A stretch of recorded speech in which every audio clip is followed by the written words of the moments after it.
Hey, it's 7 o'clock. I'd like to call a special meeting of the Whitewater Township Planning Commission to order. Let's begin with the Pledge of Allegiance. I pledge allegiance to the flag of the United States of America and to the republic for which it stands, one nation, under God, indivisible, with liberty and justice for all.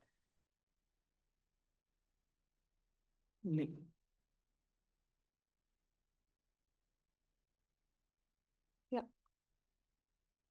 Roll call, please. Yes, Stratton, Merchant, here, Pelton, and yes, Trumbull, Here. Sherman, Here. Rebant, Here. Milnick. Here. Do we have any adjustments to the agenda?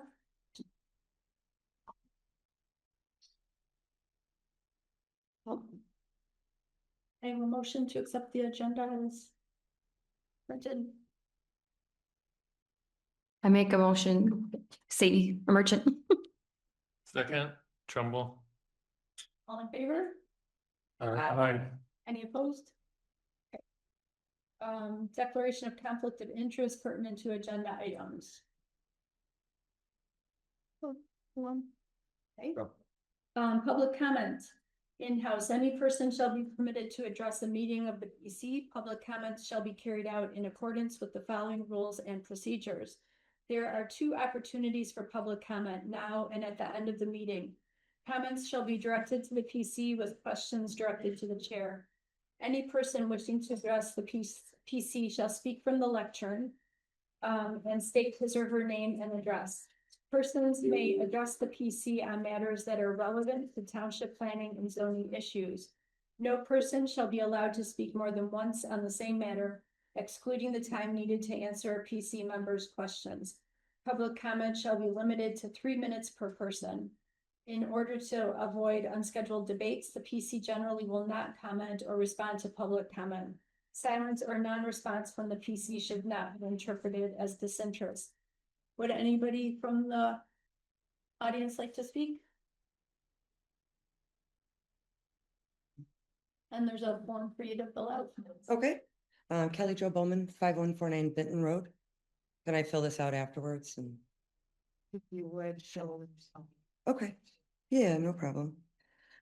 Good afternoon. This is in regards to the survey and some information about stars.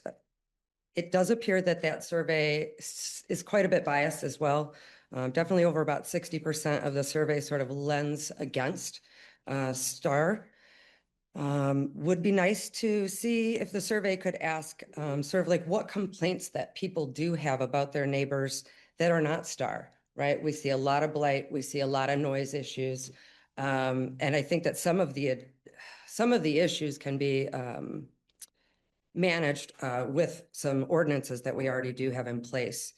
I have neighbors and there's constant noise, right? And they live there all year round, 365 days a year. So there's really not much you can do about that. I like my neighbors. We have really good relationships. And so there isn't any conflict or anything like that, but I see it around town and just in our area here. Also wanted to see some clarification on how the phone numbers would be randomly selected. And then I'm also concerned about how the carriers, like the phone carriers, my phone will block out spam, it'll block out unknown numbers. So I just was curious if there's any other consideration other than doing it via phone that might be a little bit more advantageous. There's also been some notes written about the quality of water, specifically Elk Lake, and it comes up in these conversations about the short-term rentals. It's even within the survey regarding boat usage, whether it's owners, non-owners. I don't really understand why boat use is relevant to connect it to this short-term rental thing. Up or down, it's a public lake. There is a public boat launch. We have campground, and I just, we can't really restrict people from using the water or sort of blame any issues that somebody has with boat use on the lake and tie it into short-term rentals. So that's it. Thank you. Thank you. I forgot to time that one. I just realized halfway through I didn't do it.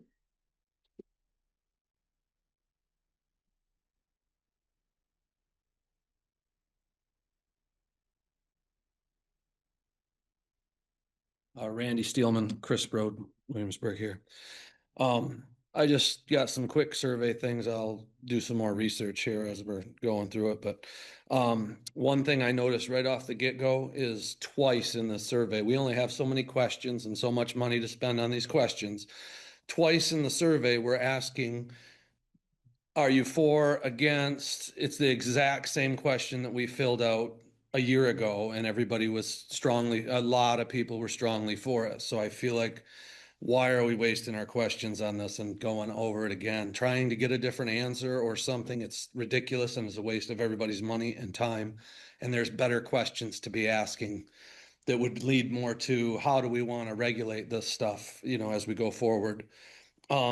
There's a question about noise and such like that.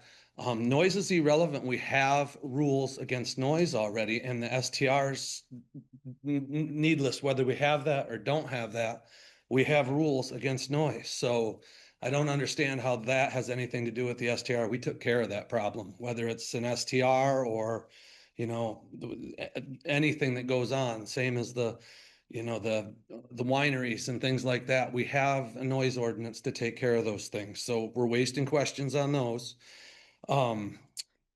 Number 10, I don't have the thing right in front of me, but question number 10 starts out with, it's not even a question, it makes a statement, or do you know that it's not currently legal in Whitewater Township or something like that.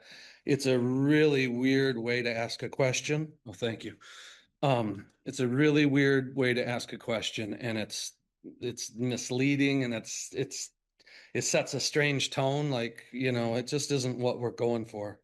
I think that should be relooked at and reevaluated. And then another one was the boat use. That just seems like a waste of time too. It's a public lake. Anybody can use the water. It's Michigan. It's been an ongoing fight between, the inland folks versus the lake folks forever about whose water it is and who can use it and whatever. And the state of Michigan says you can use this. It's a public lake unless you own all the way around the lake and can stop people from getting to it. It's a public lake. So it's sort of a silly thing. And I don't know. I guess I don't see the STRs getting out of hand to the point where it's, that's all there is here is STRs and nobody lives here. But I suppose people like to think that way, but it is hard to make rules. So, it's hard to plan ahead for ridiculous. That's all I got for now. We'll deal with it later, but thank you guys. Thanks. Anyone else?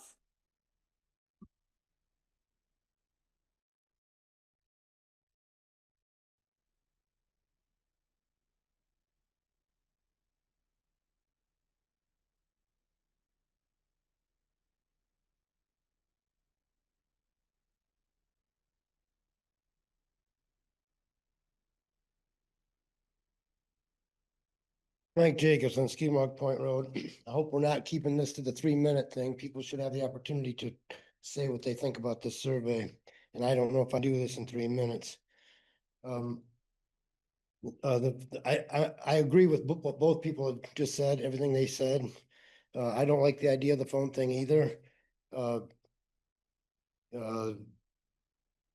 This question, right off the bat, may I please speak to the youngest, male or female? What? Like every person in the house's opinion is important, like not just the youngest person's. I don't understand that. Doesn't make any sense. That's wrong. Every member of the household needs to be surveyed. Not everyone in the house has the same opinion on every question. Everyone's opinion should be included because it's important. Okay, now you go down to question number 3. How many acres of property do you own in Whitewater Township? Irrelevant. Hey, Mike, I'm sorry to interrupt. Our Zoom has crashed here, so we're no longer live on my computer. Is it possible to take a recess and then reset here on my end? Okay. You know how long you need? Probably 5 minutes, and then he can come back up and start where we left off. Okay. Thanks for that. Just a sec. Let me get this sorted.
Mike, why don't you start at the beginning? Because I don't know exactly when to cut you off, so that people might not hear you. Yeah. All right. We'll get this back in order here.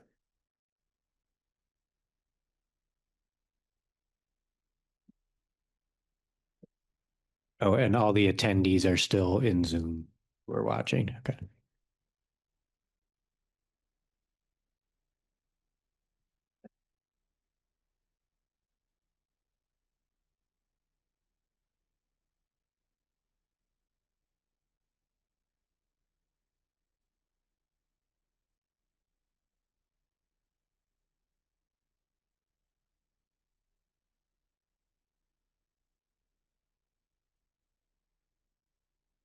Okay, I think I got this in order again. This phone survey thing I disagree with. This gal had a real good question. How do we know that it's really random? Are you just gonna call people that you know are against them? I mean, that's horrible. Everybody's opinion is important.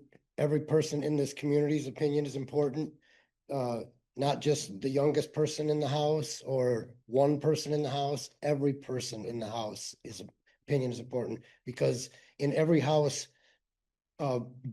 every person is not going to answer the survey exactly, each question exactly the same. So everybody's opinion is important.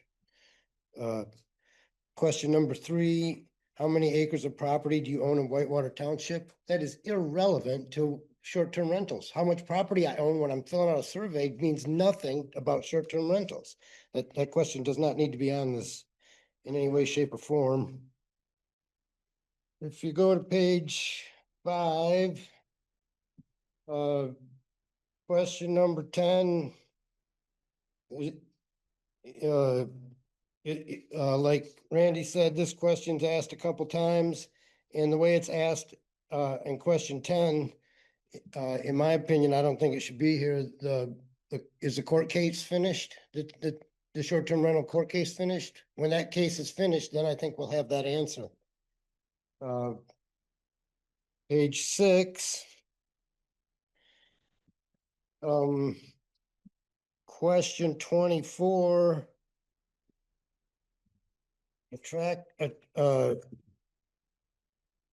Attracting entertainment offers and special events. Nobody's having entertainment and the special events at a short-term rental. They're there to enjoy their time at their short-term rental. They're not having a concert there. I mean, they might have their stereo turned up, and that's a noise ordinance problem, which we have an ordinance to deal with. Then question 31, or questions 26 through 31, I think are not complete. You ask about the commercial area, the agricultural area, industrial area, residential shoreline waterways, other residential areas, and recreational areas. What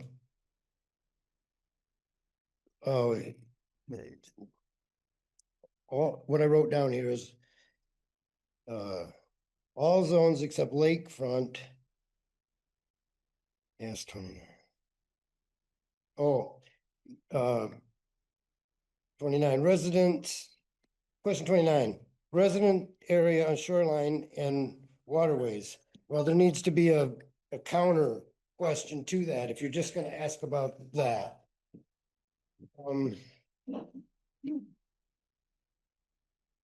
Page 7, question 40 and 41, boat use, regulated rentals, or your own boat. What's that got to do with short-term rentals? The lake is public lake. Like Randy said, unless you own the whole lake, it's a public lake. When the DNR enforces the laws on the lake. Short-term rentals should have nothing to do with enforcing a boat ordinance or a boat rule on the lake. Page 8, question 44 in the question, it says, if short-term rentals are allowed in Whitewater Township, do you think the ability to operate a short-term rental should be available only to residents who own and occupy that same home at least part of the time? What about somebody who owns 2 pieces of property, 2 houses, or like somebody like myself? I have 2 houses on the 1 piece of property. You're not including that in here at all. That needs to be reworked so that it is a realistic question. It's kind of not realistic to real life.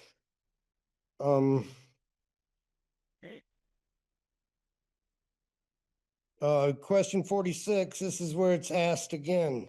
This question is asked twice. It was asked in number 10, now here it is in 46 being asked again. If you're going to ask the question, which I agree with Randy, it shouldn't even be asked. We already know the answer to this. We've had this discussion here many times before. But if you're going to ask it, this is the more appropriate place to ask it near the end of the survey. And the wording is much more appropriate than number 10. Page 9. I'm sorry, your time was up a minute ago. Well, that's where this stupid rule is ridiculous. I have 2 pages to go on issues I have with this survey, and now nobody gets to hear it before you talk about it. It's stupid rule. Would anybody else like to speak?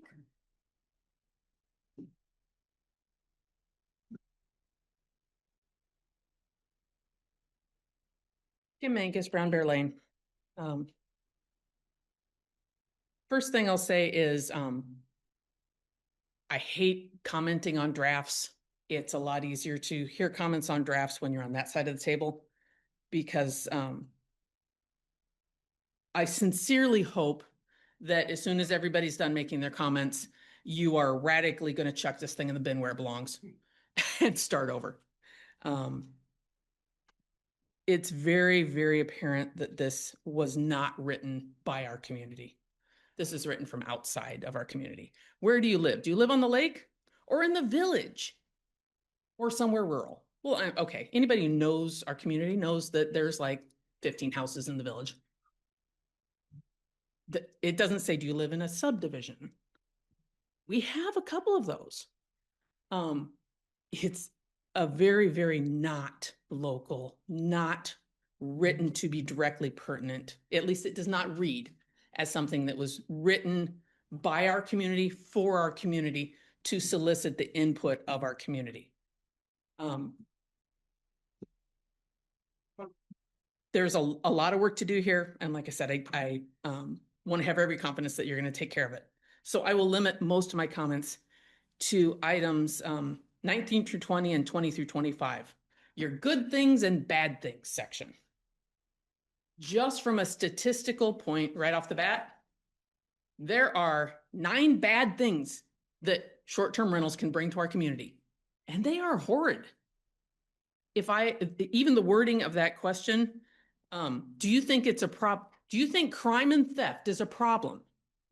100%. I totally off the charts agree that if someone's stealing from my land, that's a problem. Do I believe that that is a problem that is being caused by short-term rentals? 0. So the way it's written will solicit one response. My opinion of whether or not that's actually a problem in our community is diametrically opposed, completely the opposite. So that's one you really need to work on. There are horrible things you list in the negatives of short-term rentals. I don't believe that most of those are actually a problem we're having in our community. Then the good things about short-term rentals are wimpy, benign, immaterial. And almost all of them, does it make businesses money? Does it make events money? Does it make people money? It's money, money, money, money, money. That is not the only thing that short-term rentals bring to our community. Yes, it is a significant factor, but is not the only factor. The majority of folks that are introduced to this community are introduced through short-term rentals, through rentals, through vacations, introducing another generation to a life on a lake, a life that's different than what they have maybe in their daily. That's a huge factor. There are a lot of other positives. I'm hoping that you'll take a good axe to this and start over. Thanks.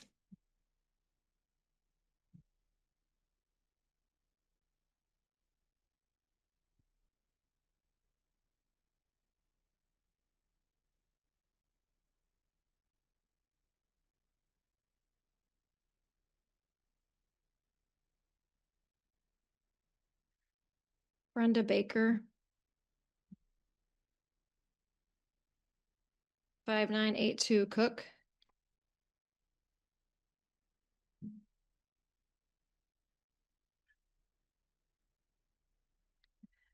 I didn't prepare anything, so I was just taking some notes, but I figured that sometimes you like to hear from people who don't generally speak. So I do think that the question submitted should be critiqued.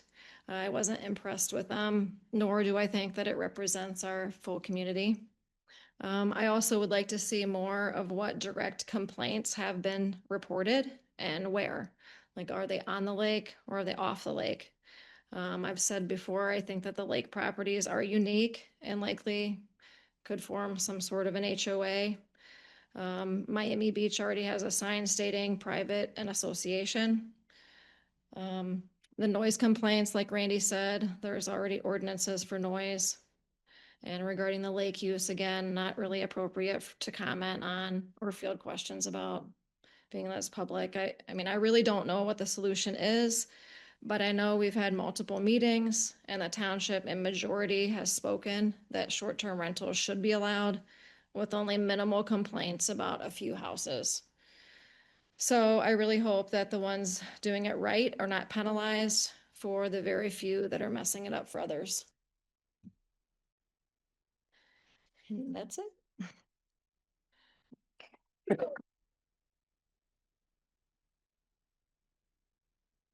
Hi, John Fitzgerald, 8649 Church Street. I'm a short-term rental owner.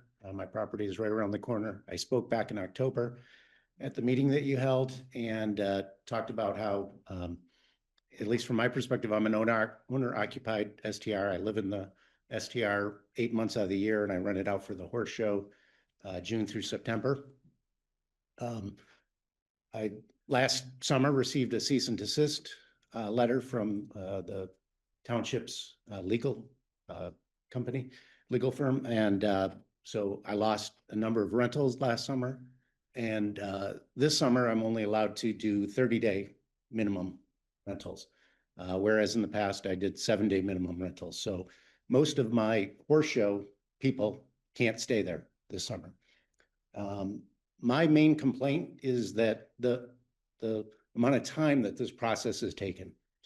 When I came to the meeting in October, we were told by someone that it was expected that we'd have a STR ordinance or at least something to look at by March. Here we are in April, and we're talking about a survey. We had, what, 100 people come to the meeting in January at the elementary school, giving very, very specific feedback. Any planning commission, any board could take that feedback and develop an STR ordinance that would have the support of this community. You had 100 people from this community come out in a snowstorm to give you their feedback. So to have a 50-question survey, first of all, that's ridiculous. No one is going to sit on the phone and answer 50 questions. It's just not going to happen. And the survey itself is biased, but you're going to get a very biased response based on who has the time to take that survey. So I think the Planning Commission has all the information they need to develop a STR ordinance at this point. I hope that you do that. And if you don't, I hope that you grandfather in the existing STRs and stop any enforcement actions. So at least we can get through this summer until you have a STR ordinance in place that responsible STR owners like me and other people here can run our STRs legally and responsibly.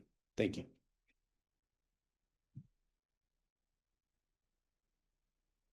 Anyone else?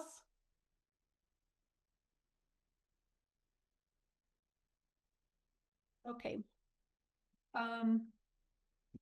We'll move on to our township board.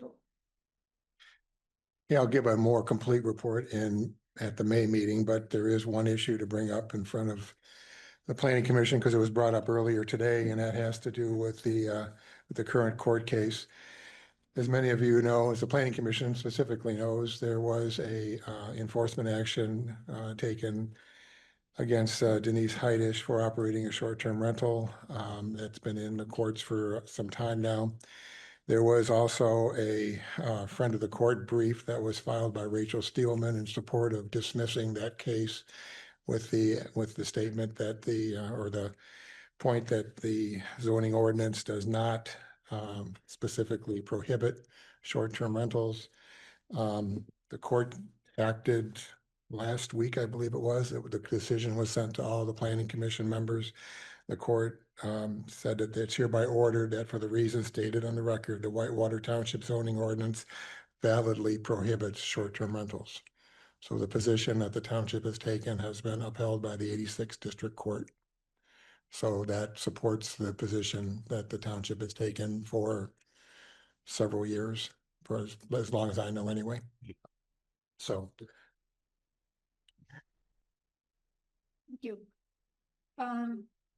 Okay, on unfinished business, we just wanted to briefly talk about what was happening next with Giffords Webster and the zoning ordinance update. We will have a public hearing covering the 3 bundles, and that'll be at our next meeting, which is May 6th. And then the next set of bundles, we'll discuss in greater detail. But there are 4 pieces, and they include developing architectural requirements for non-residential land uses, C1 district development standards, and district development standards, and village district development standards, and possibly the addition of the fence ordinance. So that's what we'll be covering next. But at the May meeting, we will be holding the public hearing on the bundles that we've already gone through. So of course, as you know, then it goes on to, if it's approved at that point, it goes on to the township board for action, or the stays of the planning commission to make edits based upon whatever public comments are generated. There's also an issue that we'll talk about in May that discusses the fact that the COPUD district and the existing parcels that are already zoned that need some special attention, but we can talk about that at the May meeting.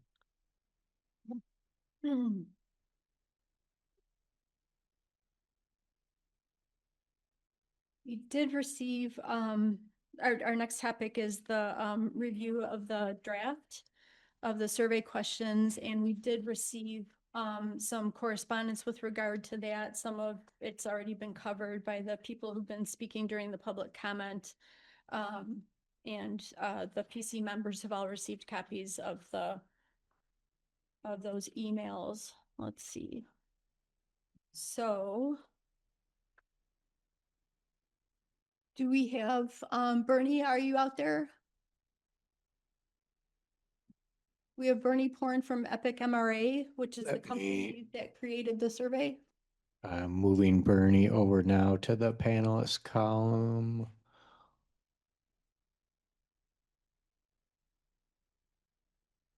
And he should be coming in here in just a sec. There we go. And Bernie, you can now unmute and turn on your camera. There he is. And then you're still muted, Bernie, so we need you to unmute on your end. There you go. Can you hear me? Yep. I can hear you well.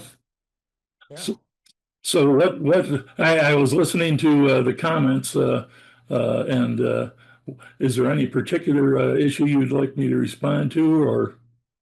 Well, we'll continue discussing that, but I'd like you to start by describing for the PC and the public Epic's experience with surveys of this type. Done several surveys, one in Peninsula Township, and I know that several others have been done. And Kelly drafted, my partner Kelly, who has been working more with you than I have, obviously, drafted this from not only surveys that we have done in the past for other communities, but also he looked at other surveys that have been done by other communities that we did not survey.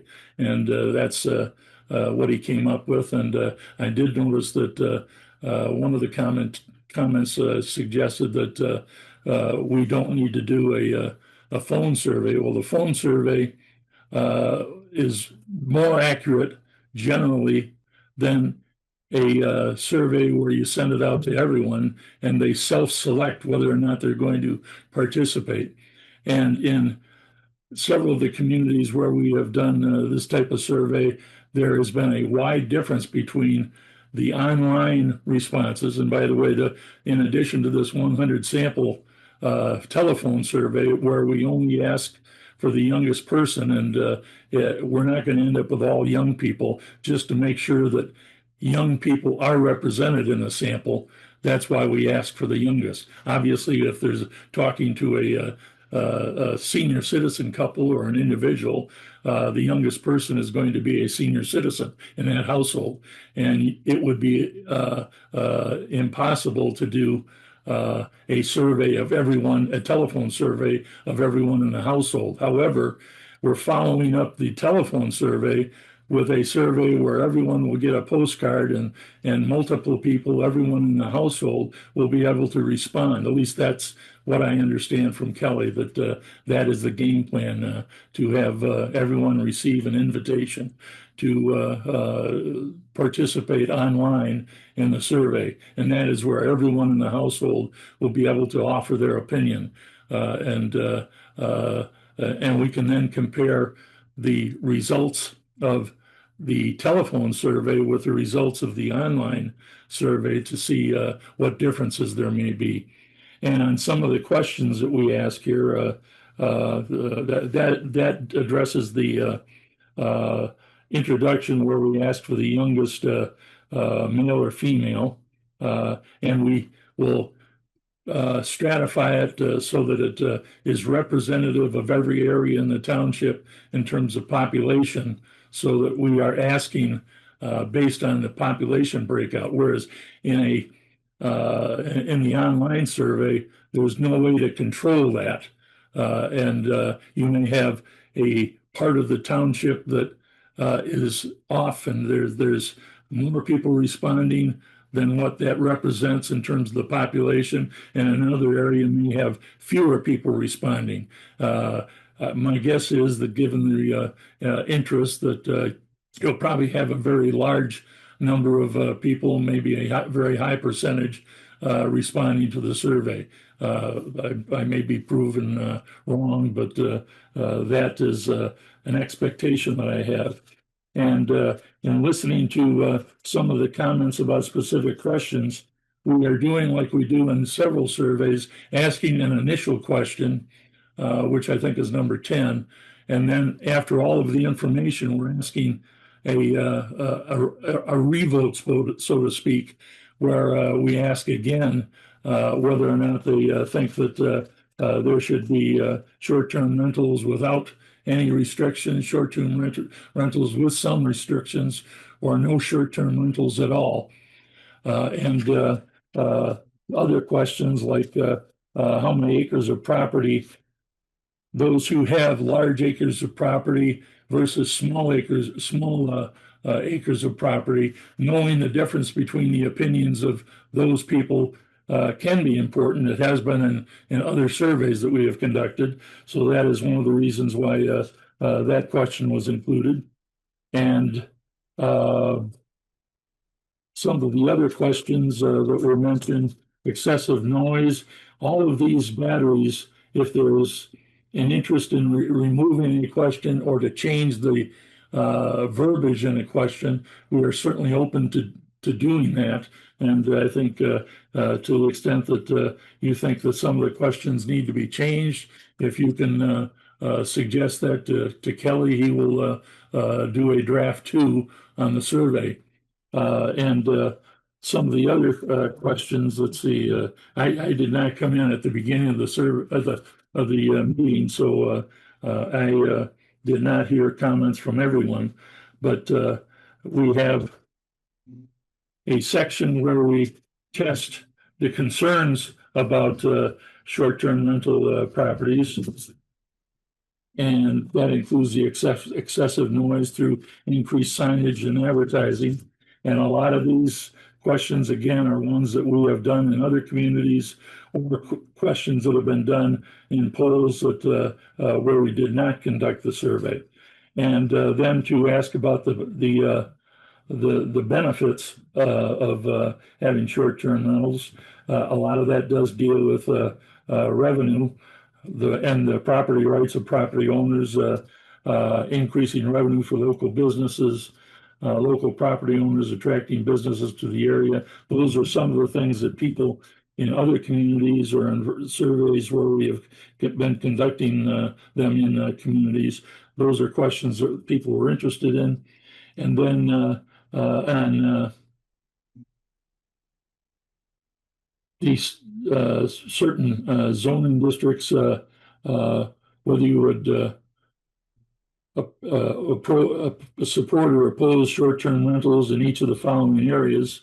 That is something that if there are areas that do not need to be tested, we can certainly omit that. Or if there are areas that should be added to the list, we can do that as well. And then about enforcement, we can certainly make changes to the questions or delete questions if the planning commission does not feel that they are needed. And let's see. I think I have covered some of the questions that I can think of that were asked at the beginning of the meeting. Is there anything else you'd like me to address? So it was my understanding that the phone list was a random list generated by the computer. Are you saying that you are then going in and making sure that you're hitting people from every district in Whitewater Township? Absolutely. So you're going in, you're editing the list? The 100 sample will reach out and touch every area of the community and it will be proportional among the 100 samples to what the population is within that particular area. Just like when we do a statewide survey, the city of Detroit in a statewide survey will represent in the survey what it reflects in terms of a general election voter turnout in that area, just like every other county and major areas of the state. We do the same thing when we do a survey for a small township or a large township, a city or a county, and we've done many of them, or a school district for that matter.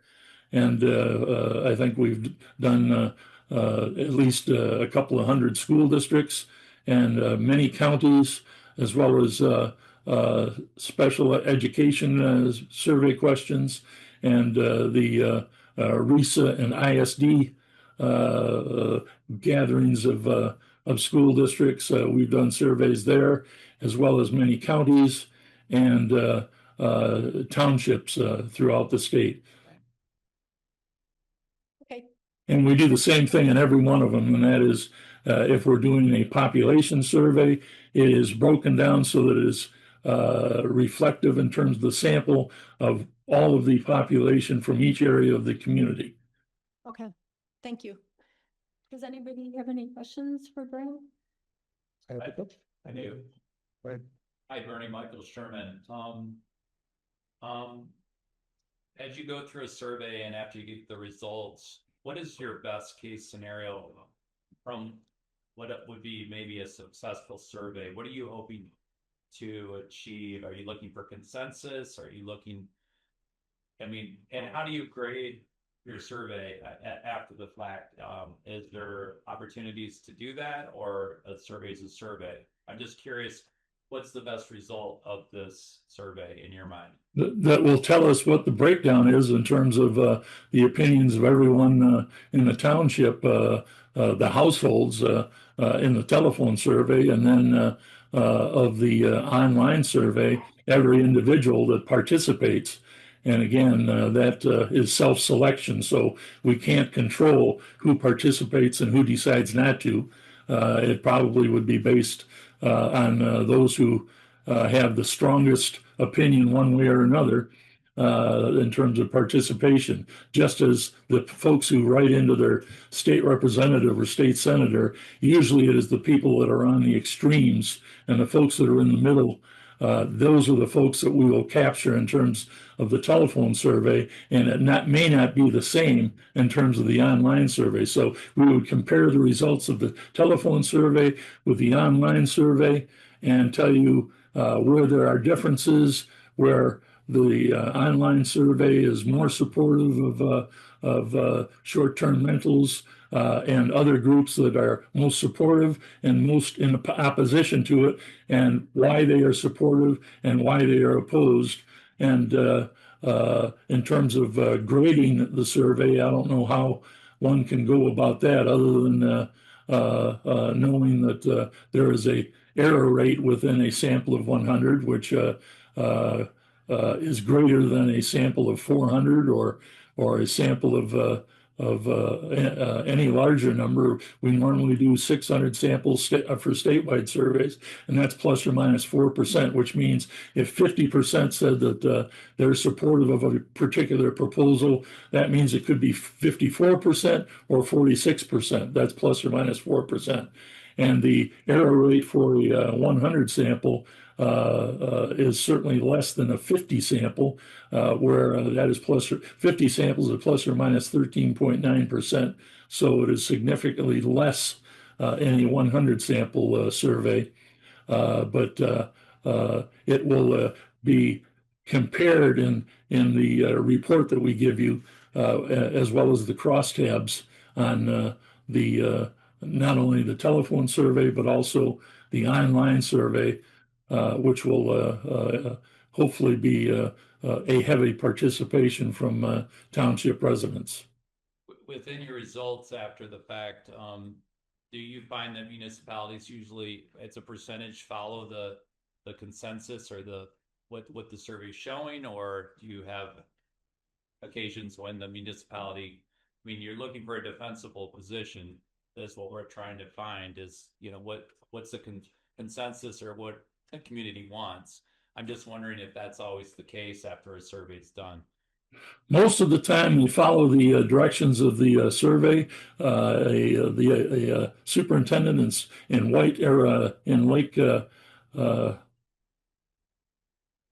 Township, I believe it is, the superintendent said that he would never do a bond proposal again without having a survey to determine whether or not the community supports a bond proposal, because all of the things that were his ideas that we tested in the survey, people opposed, whereas other ideas were much more supported. And we get the same response probably in, 85% of the surveys that we do. However, there are times when the community feels that there is a need beyond what the level of support is that's shown in the survey, and they may decide to go for a proposal that they put on the ballot, or they take action on that is not that's not consistent with what the survey shows, and quite often they end up getting defeated at the ballot box for those proposals. And every once in a while, you'll get a successful effort. I know that in Charlotte School District, we had a level of support that was much lower than what the public supported a bond proposal that created a new middle school. And this was years ago when we did it.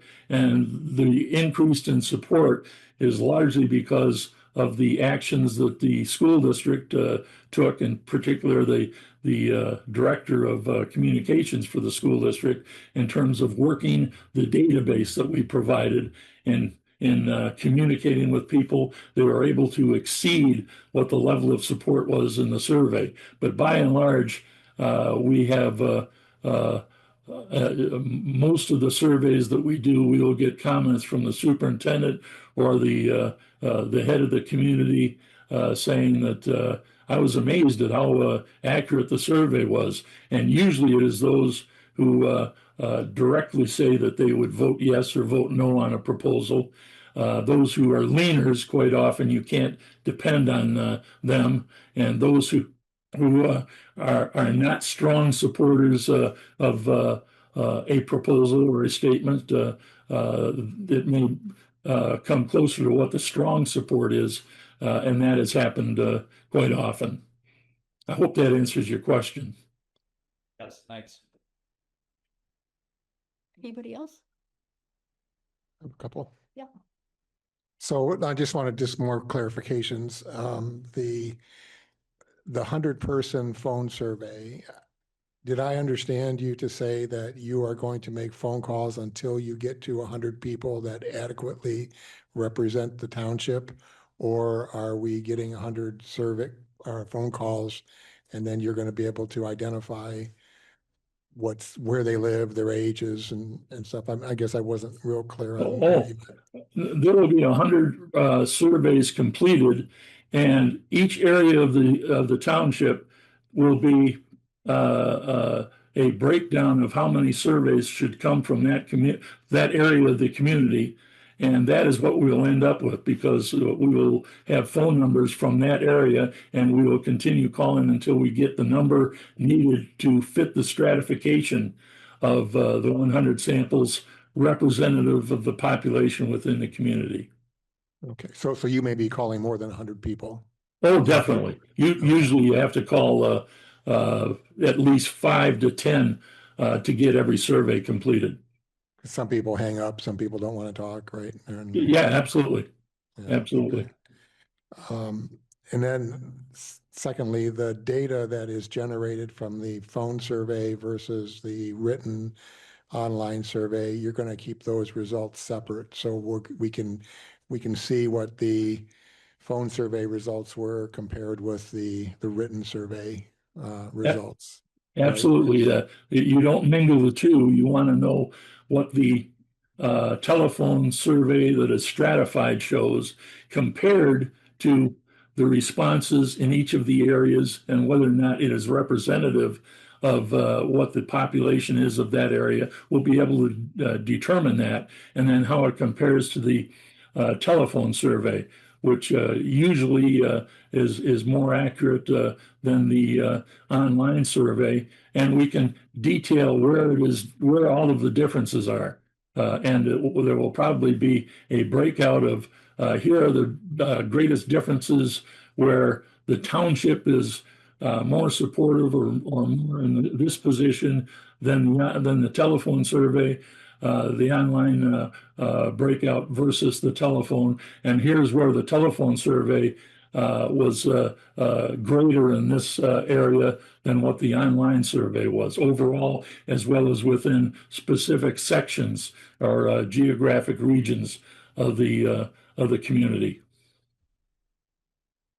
So obviously you have a ton of experience in this. I've seen your firm quoted in major newspapers in the state. And can you help us understand more the randomness factor in doing your phone surveys versus the online surveys? People automatically assume that if you have 1,000 surveys that are written, that's somehow more valuable than 100 random surveys.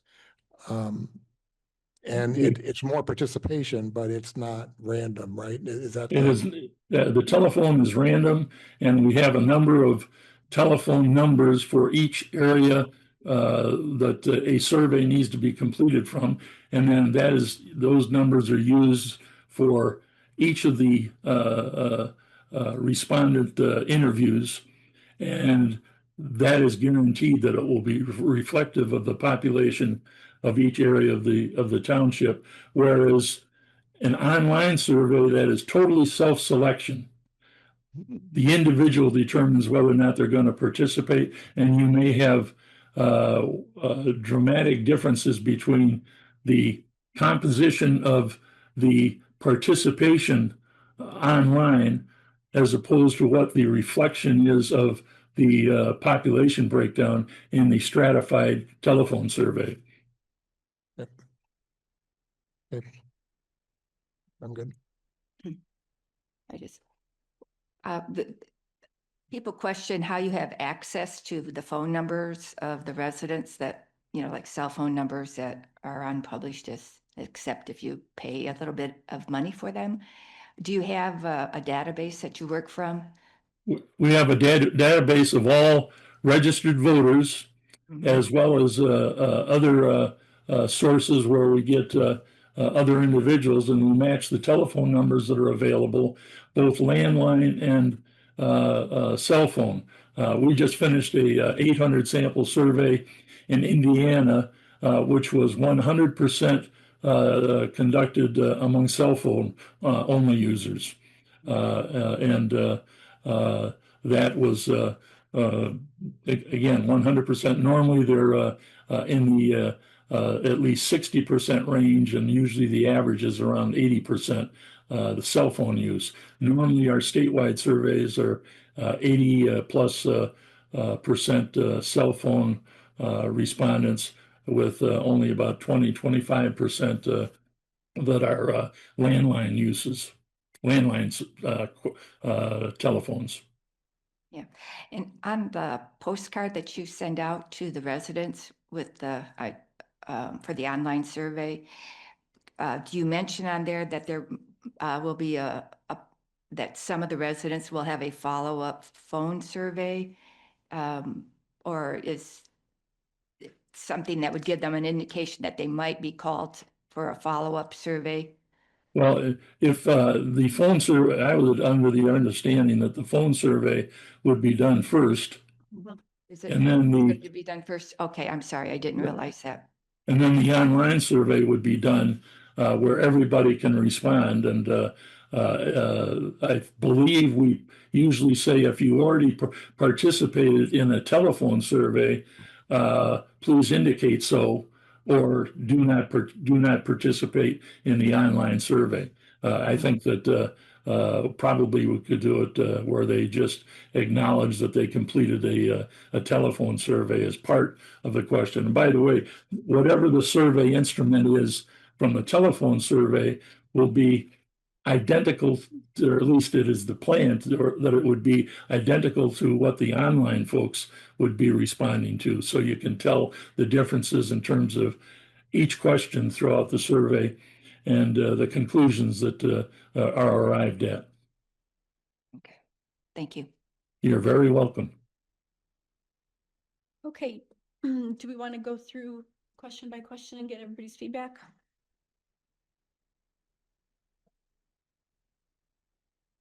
Do you want me to go through? No, I would like you to continue to monitor the conversation and definitely speak up when, if, you know, if you've got some input that you'd like to add to the discussion. Okay, gladly. So a couple of clarifications. Epic was given the report from the workshop that the MSU Extension put together. So some of the concerns came from that, not all of them. Some of the concerns and the pros and the cons. Some of them were feedback from the workshop. But I did also send this draft to Mary Riley, who was the leader of one of the leaders of that workshop, to have her take a look at it for bias. And she also had some comments as well. So I'll be adding those as we go through. Okay. So question 1. Any feedback on that? Nope. 2, do you own property in Whitewater Township? Choose. Nope. Number 3, how many acres of property do you own in Whitewater Township? I think Mike brought this up, somebody else might have as well, and Mary asked if that mattered too, and I'm inclined to agree. I don't know if what you all think about that one. I don't. He had said that it matters, that that it had been beneficial, but like, why, how, I guess I want to know how it's beneficial. So the concerns of people who own a lot of land, maybe less than those who are on smaller properties, I guess would be and then if I'm not mistaken, what you can do is take the results and say the people who said greater than 10 acres or whatever feel this way, the people that live on small parcels feel this way. So you can, I guess the term is stratify the results so that would be the use of that information. You've got that correct.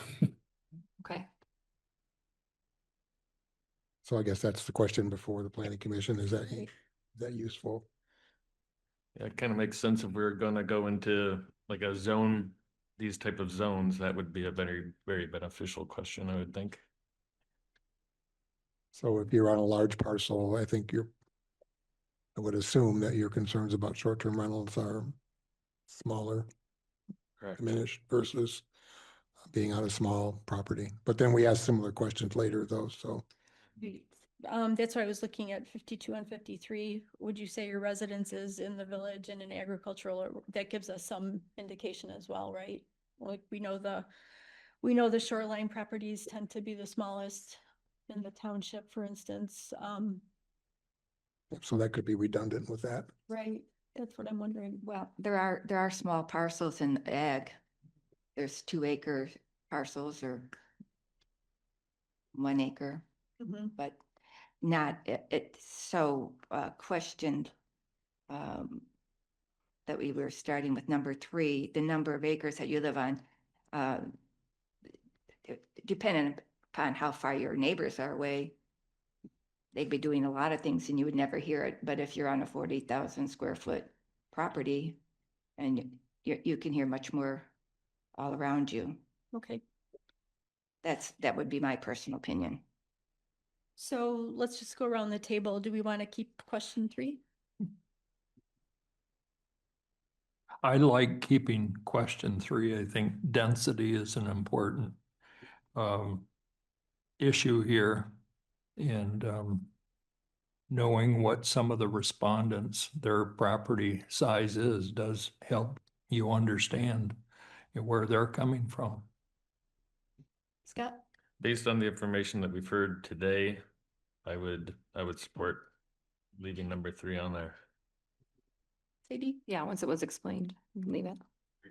Okay. Randy? Yes. Yes. Okay. Okay, so we'll keep that.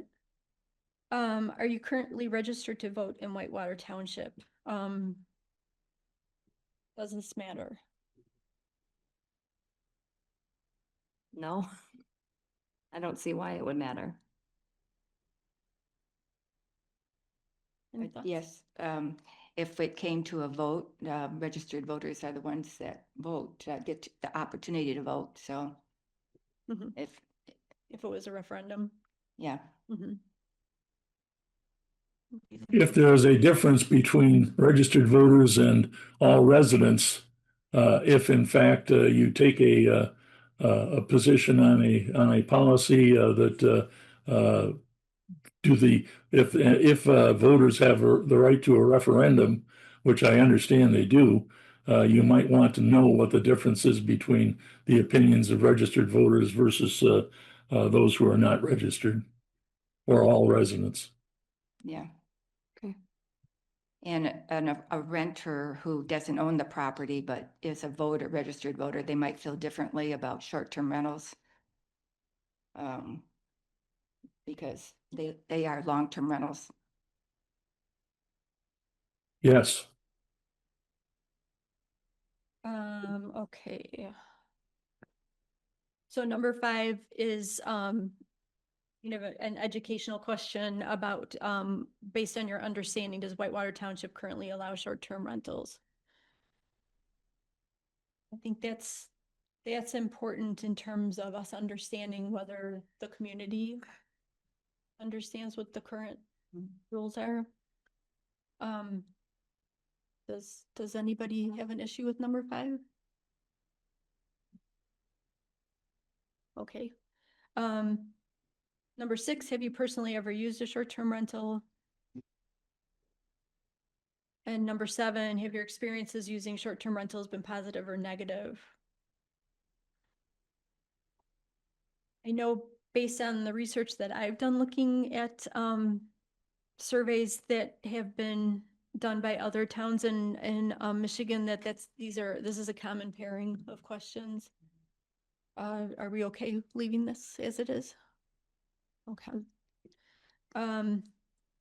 Number 8, have you ever lived next to or nearby a short-term rental? Okay. And have your experiences living next to or nearby short-term rentals been positive or negative? And this is written as a script for the telephone survey, so it's not exactly what you would see on the written survey. And then number 10, short-term rentals are not currently allowed in Whitewater Township. Which of the following best describes your opinion of short-term rentals? So there was, in the public comment, there were some concerns about the wording of that question. If I might interject on the question of number 8, only those who say yes that they have lived next to or nearby a short-term rental would be asked number 9. Those who say no or undecided would skip to number 10. Right.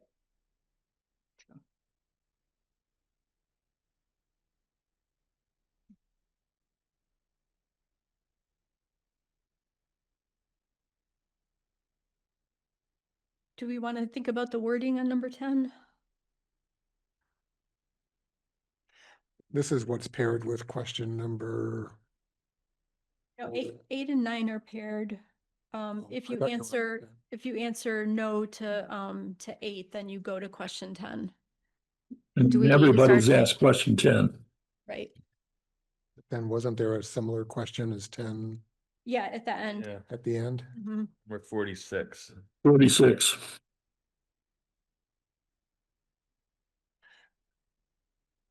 So Bernie, is the idea that that after someone goes through this, they're thinking more structurally about short-term rentals and they may answer differently? Is that?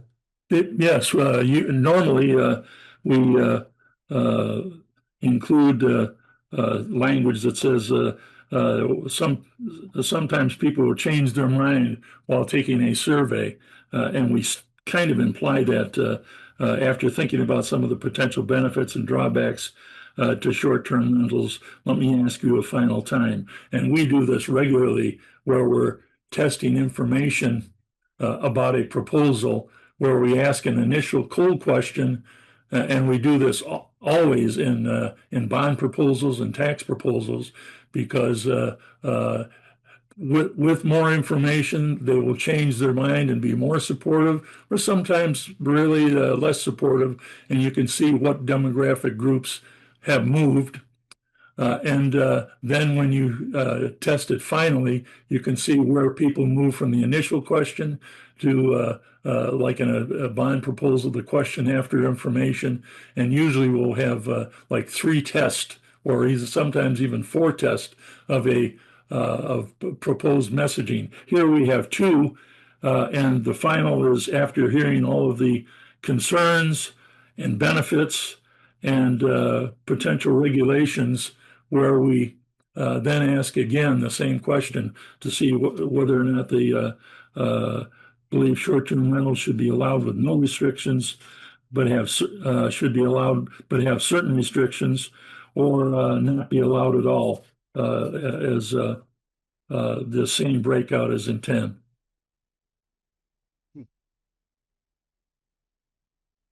Just one related question though, after we're all done here, we're gonna have the data in a spreadsheet so we can do our own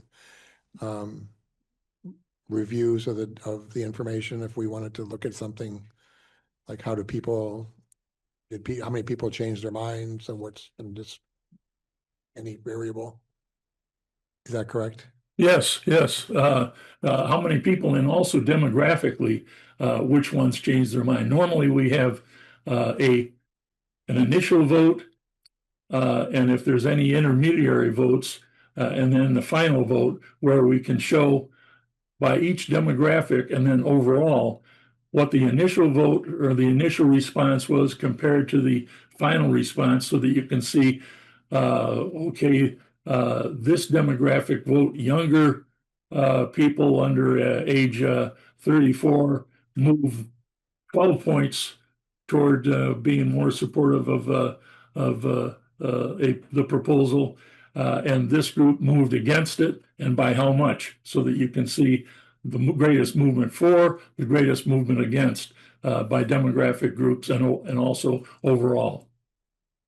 That will be the way the report will be written, not only in the telephone survey, but also in the online survey. Oh, that was the other thing I wanted to mention, is that people will not be responding on paper unless they request it. I think that's the way we've done it before, but they will be responding online. And the survey questions, if there is a skip where someone responds in a particular way and they're not to be asked a question that follows, and they skip a question, the survey online will be programmed so that the respondents don't see the question that is in between, so that they would experience the online survey in the same way that the folks responding to the telephone survey would experience it. I hope I didn't confuse that issue. No, that's good. That helped. Number 10, is this the same language that goes on the online? Identical? Mhm. Okay. Is there any reason, I mean, or someone reading this on the phone, you don't have the effect, like, not as in capitals, and if I'm reading a survey and it's emphasizing the fact that, I mean, I get why it's emphasized for clarity, but at the same time, it's emphasizing a negative condition that could be considered biased toward. It's emphasized because they're not. So, and then it's repeated down below. The only things that are in bold are not, I mean, I don't know if it's a big deal. It's something I noticed. If it was written and I saw that, why should be bold, just like not? I agree. I thought the same thing when I read it. The answer to that question is, I asked in when you tell somebody, whatever you do, do not look up. And everybody looks up. So you, that's, I asked that question in, to a psychologist, and I mean, why are you saying this? And he said, because people do not hear the word not. When that if you say do not look up, everybody looks up. What you tell them is to do what you want them to do. You want them to like look straight ahead and walk the narrow log to get to the other side. Don't tell them do not look up, do not look down, because you just want them to look at the log. So if you're saying that they're not allowed, you can cap it so that they actually read it, because it might not, some people may not know I that. completely understand that, but why it would be fine with me if should be was in caps too. Any other questions? Well, mostly it is. I mean, if- it if- should be allowed. Yeah. it should. Okay, So should, if you Yeah, 'cause cap like it's- should be. okay. Should, yeah. then It's you not just in the question, it's also in the responses that they Yeah. capitalize the not. So. And this Go is ahead. mostly for the phoners, so that they at least are clear on the difference between responses 1, 2, and 3. Short-term rentals should not be allowed under any circumstances. Short-term rentals should be allowed, and maybe we should emphasize should. Sure. But have certain restrictions. Short-term rentals should be allowed with no restrictions. Yeah. So it is mostly for the phoners, so that they can make it clear in their description to the folks. I completely understand that, but if it's written and it's in an online survey, you're Yeah. looking at capitals. In an online survey, we can take out the emphasis and just have it written, if you feel strongly about that. I think so. So questions 11 through 19, these were supposed to be based on the MSU report, and they don't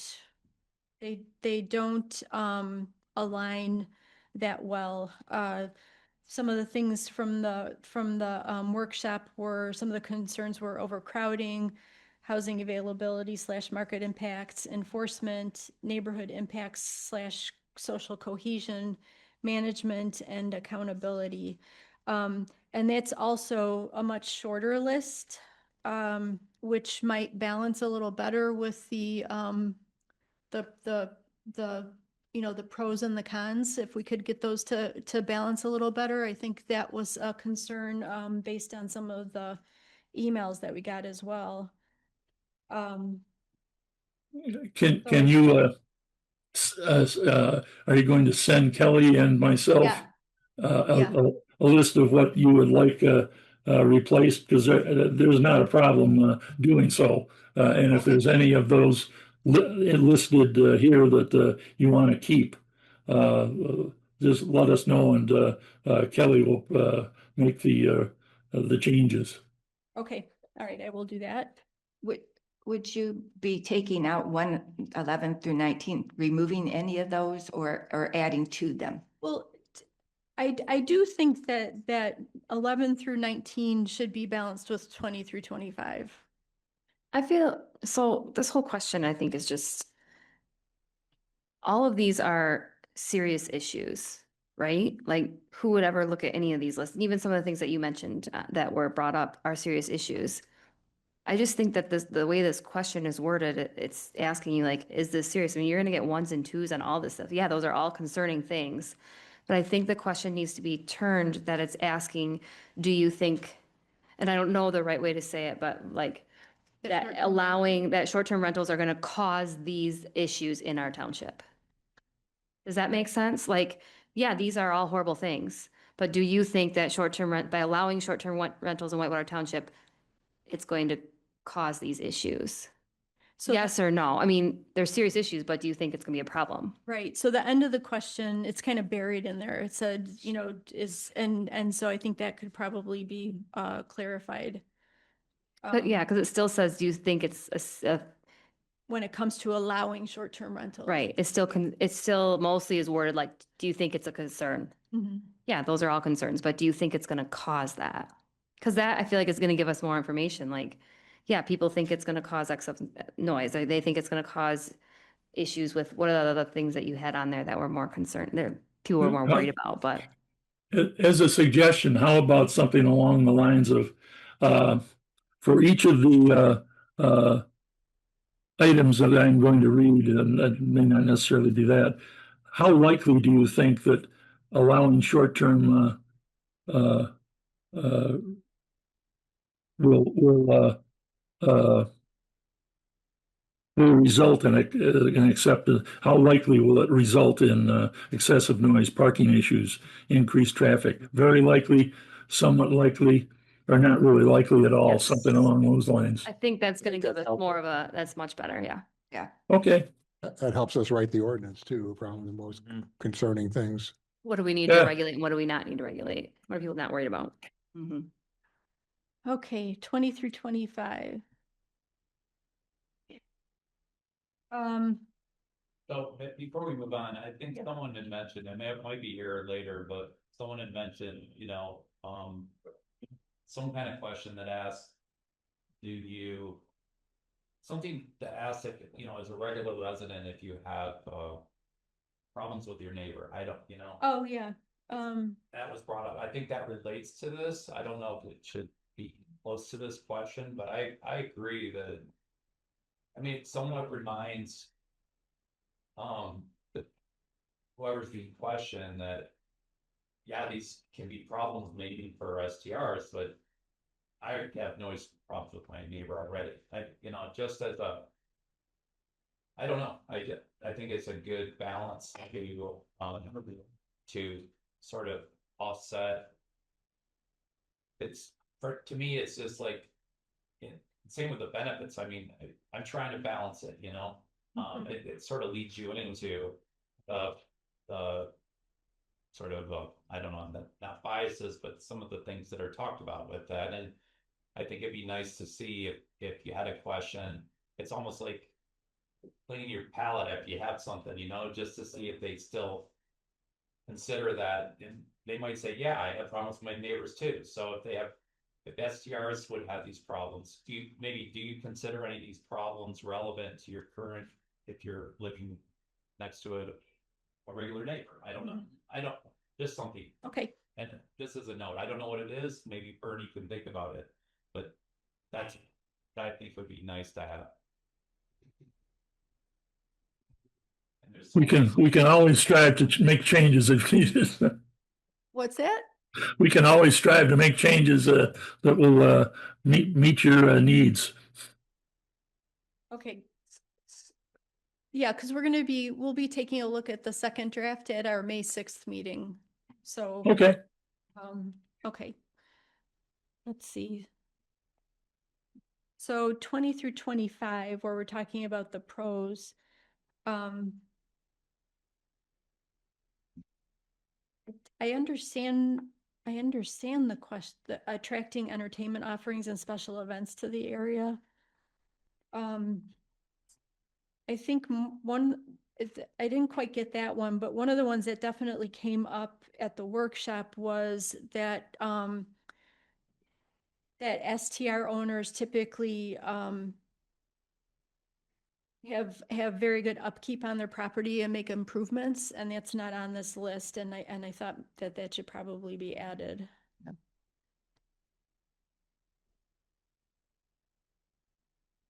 Anybody So agree with that? is it providing funding for property upgrades? Something along that line? But I don't know if we need to word it revenue wise. But just, I think in general, if you're Promote. advertising your property, that, you're probably keeping it in better shape, right? Yeah. If you don't, you'll get a bad review. Right. You'll have fewer renters. Yeah, promotes Just kind of. STR owners. Promotes property upkeep and. Yeah, promotes improvements. property upgrades and upkeep, I guess, I don't know. I also think, I agree that it should have something about, I don't know if our survey had said that, but the exposing people to our area and Right. bringing people in that visit and then they do end up moving here, because that is I mean, we all know people who have done that, so visited and then moved here, so I think that should be in there because it's different than what all of these are saying. Right. And is this question worded how we just fixed the negative one? Is this one need to be changed, or does it still make sense that it's? I mean, Are you speaking to, at the very beginning of page 6, the wording of the introduction? Now, I Right. would like to, you to, is that what you're referring to? yeah, like does the question need to be? Does it do the same thing as the question before did, or is this one better? I don't know for each. Please tell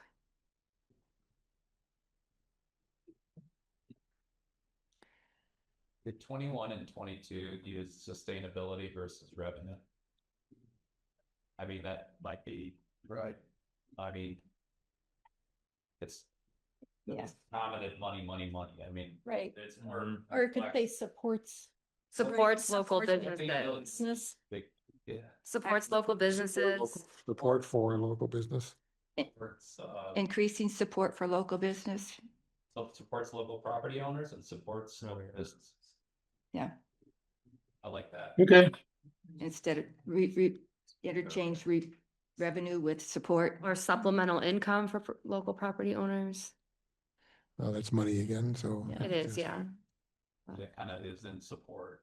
Right? Yeah. I like support. What about 24? I don't know what we're talking about now. Yeah, Unless we're trying to talk about like the horse show there or something. I don't The horse show isn't because of short-term rentals, right?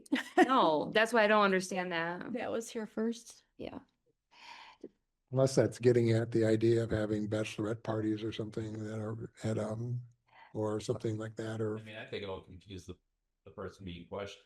yeah. Yeah. Yeah. It's gonna slow down your survey dramatically. My opinion. I don't, yeah. I think if all of us are confused about it, then there must be some confusion there. So maybe, we replace 24 with promotes property upkeep and improvement. Yeah, let's do that. got it.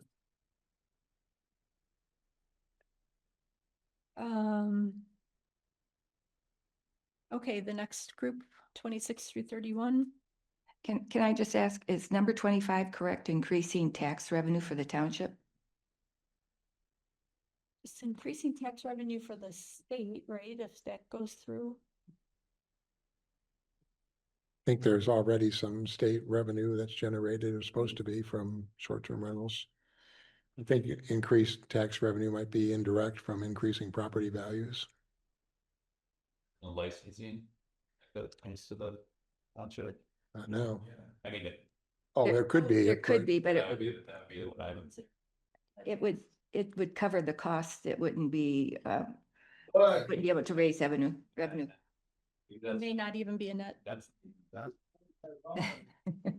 right. No, it's saying it is. Yeah. Maybe we strike 25. I think taxes are derogatory anyway, because Nobody likes them. nobody likes. Yeah. Delete Strike 25? Yeah. Yes, please. Okay, any more on that chunk on the benefits? I don't Yeah. think so. Is We're there gonna any- add the one. Promotes property upkeep and improvements. Were there any more? Exposing Whitewater Township to new people. And then instead of increasing revenue, we'll replace that with supports local business and local property owners. Okay. Okay, 26 through 31 is about zoning districts.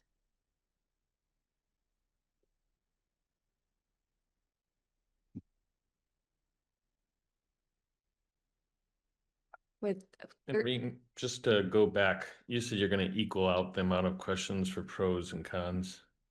That's, yeah, I'd like it to be closer than it is anyways. yeah. Yeah. Can you think of any other to add to it? Because we'll take more public comments at the end and maybe they Do we have one will from come the up with survey? some, I'm sure. Yeah, From I the, think that's a really good idea to equal Yeah. those out. The pros from the school. So the list from the workshop had 5. 1, 2, 3, 4, 5. Overcrowding, housing availability, market impacts, enforcement, neighborhood impacts, and social cohesion, and management and accountability. So that had 5, and we have 1, 2, 3, 4, 5, 6. 6 pros and 5, I'm sorry, 6, 6 pros and 5 cons. So were all of the pros covered in this list 20 through 25? We added one. Yeah, we just added the upkeep and improvement. So there, so it remains at 6. Or we're taking out increasing tax revenues, so that would be down to 5. And we're adding exposing Whitewater Township to new people. And then we're taking out attracting entertainment offerings. And what are we replacing that with? Promotes property upkeep. Property upkeep. Okay, got it. All right. You talk about the word vandalism in 14. I mean, I don't know if anybody, like, is vandalism even a thing anymore? Yeah. Security cameras? I don't think so. I mean, I understand trash, you know, excess trash and I mean, littering. I don't know, 14 is just, vandalism is just a word that just shouldn't be in the survey. Well, so I was taking out all of those and just putting in the ones that came from the workshop. Oh. So well, I probably didn't make that clear. So it'd be overcrowding, housing availability, enforcement, neighborhood impacts, and social cohesion.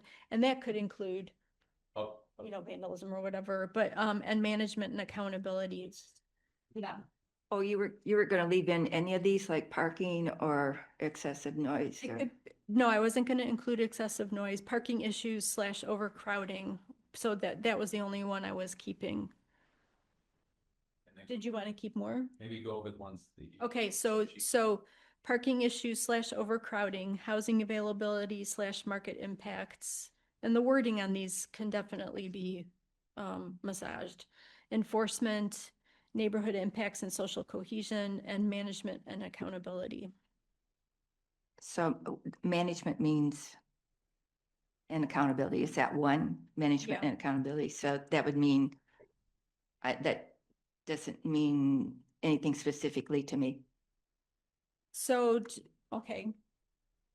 So then we probably need to clarify that. I thought based on the feedback from the MSU report, I think it means, it's talking about the STR owner. And if the property is being well managed, which means like, are they a good host? And are they accountable? Do they have someone that can be reached 24 hours a day if there's an issue with the renters, that kind of. So should we be saying like, because we're saying if we're changing it, like, do you think that this will be a problem in Whitewater Township? Would the problem be irresponsible management? And, right? Because that's what we're saying it would be the problem. So it would be irresponsible management and, what was it, management and Accountability. unaccountable ownership. Like, we need to make it where it sounds like they're not managing the property well. So how do you say that as like, that would be a problem? Lack of management.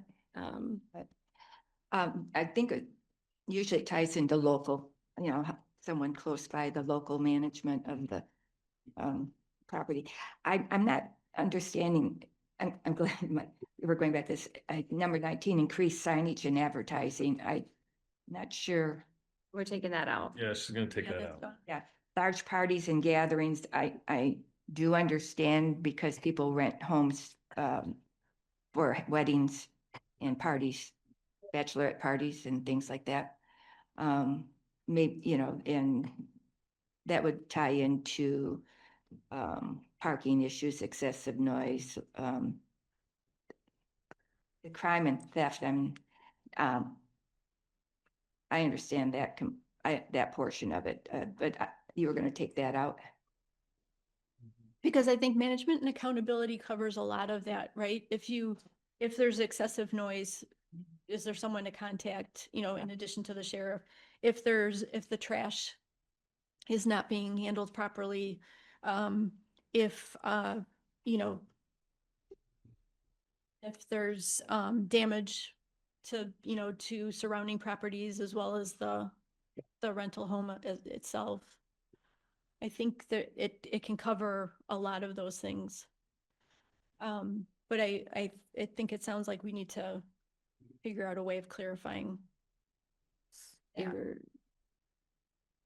thinking like. So we can we can work on that. Okay.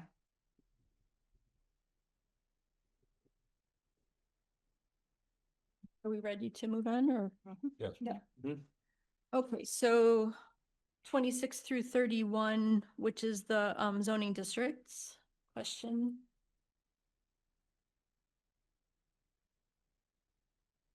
Backlot subdivisions, right? I think that was over in, yeah, I think that was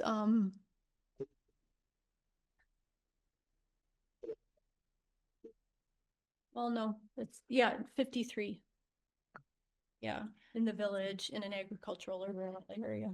So I would suggest that we might have the same group, the same categorization in question 53 as we do in questions 26 through 31. Okay, I think 26 through 31 makes sense. Unless you want to say other residential areas / subdivisions. mm-hmm. Yeah. That would be an addition. No, I think we would add it to line to 30, other residential areas / subdivisions. And then have that be the same as what we have for question 53. Except you're not going to have too many residences in the industrial area. There's a few, but not that many. Just to keep it consistent.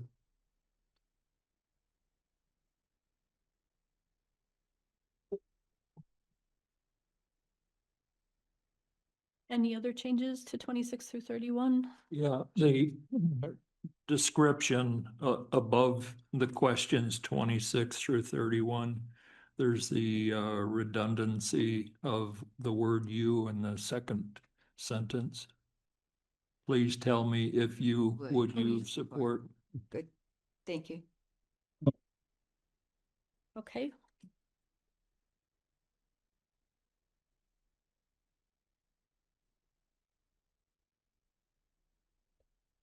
Is that it for those? Okay, so the list of regulations and requirements.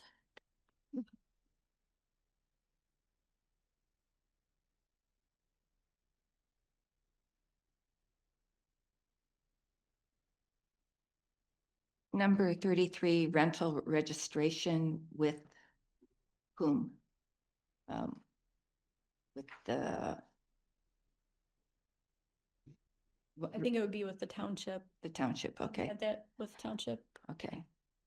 Short, okay, the rental registration or permit, rental permit with township. That registration, there's, because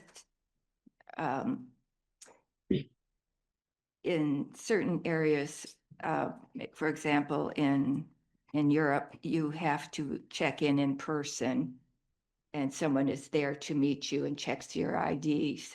Mm-hmm. So the rental registration is kind of vague for me. Is it the renter that's registering it, you're saying, as opposed Yeah, to the when you homeowner? fill out the an application and sometimes before you even can, they will take your consider you. You have to upload your passport, and then that is screened, and then they come back to you. And then other countries or cities, you fill out the form and who's going to be there in person, but every person that's going to stay there is listed, and every person, when you check in, they have to show their driver's license or some form of identification. We're not talking about that though, aren't we talking about rental registration with the township? That's what Registering your property? Yeah, that's what I'm saying. It's vague because different. Okay, so we just need to say rental registration With with the Short-term rental registration. with township. permit, Are you rental permit. license? Yeah. Yeah, license. Are you suggesting that as an addition? Probably, I would say probably that when person checks in, it would be nice to know that the people checking in are the people who fill out the form online. I'm pretty sure that's how all the sites work, VRBO and Airbnb. I think it all works that way.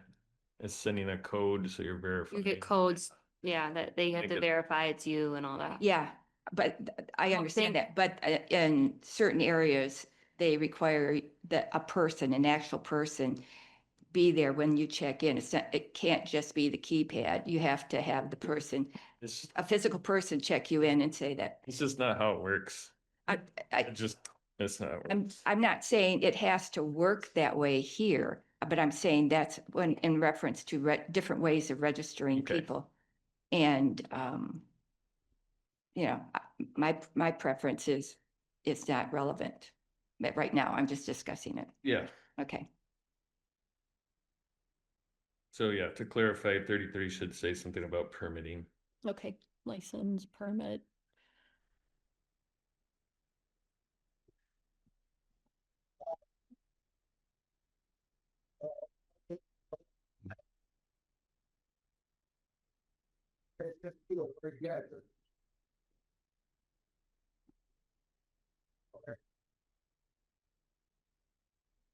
So I think we're to the boat part. Yeah, I was thinking that, is it Island Lake? Yep. That might be more of an issue for that community, that neighborhood than it is for Elk, since, I mean, you can go rent a boat, you know, at the dam, right? I mean, Mm. And you can put your boat in. right. And I suppose if an owner wants to allow the renters to use their boat, it's no different than somebody who doesn't know how to run a boat, renting one from the marina. But I could see where Island Lake, is that considered a private lake? It's a private lake. Yeah. And generally, it's discouraged for renters to bring their boats up. Discouraged or illegal? I'd say it's discouraged. So do we think we need to keep 40 and 41? And the idea is, are we gonna get useful information from the responses, right? Is it something that we're gonna try to address in the ordinance, you know, if we're writing an ordinance? No, I don't think so. Yeah. I don't think so. I don't think either one's useful. I mean, if there's a private lake, there's probably covenants to the deed.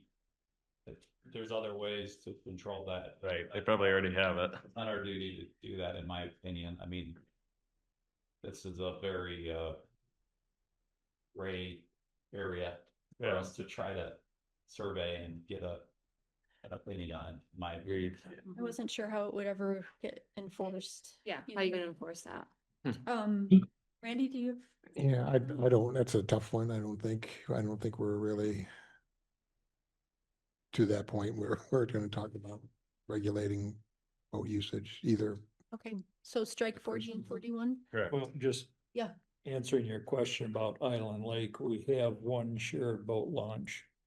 And it's only the owners that are allowed to put the boats in and take them out, so, you know, our association takes care of that, so this wouldn't have to be in there Okay, to apply to That Island. wouldn't matter to Island Lake then, right?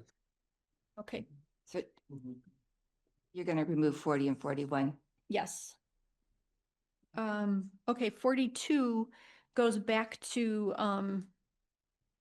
number 30, to item 35, which is, this is how the county code is set up, that, It's indirect though, in terms of it's calculated on terms of gallons per bedroom as opposed to people. So we might want to just take out septic system.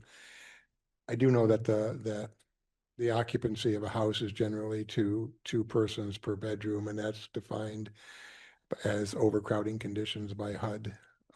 When they're, even if you look at census data, they determine there's more than two persons per housing unit, or if there's more than two persons in a housing unit, that per bedroom, then it's considered overcrowded.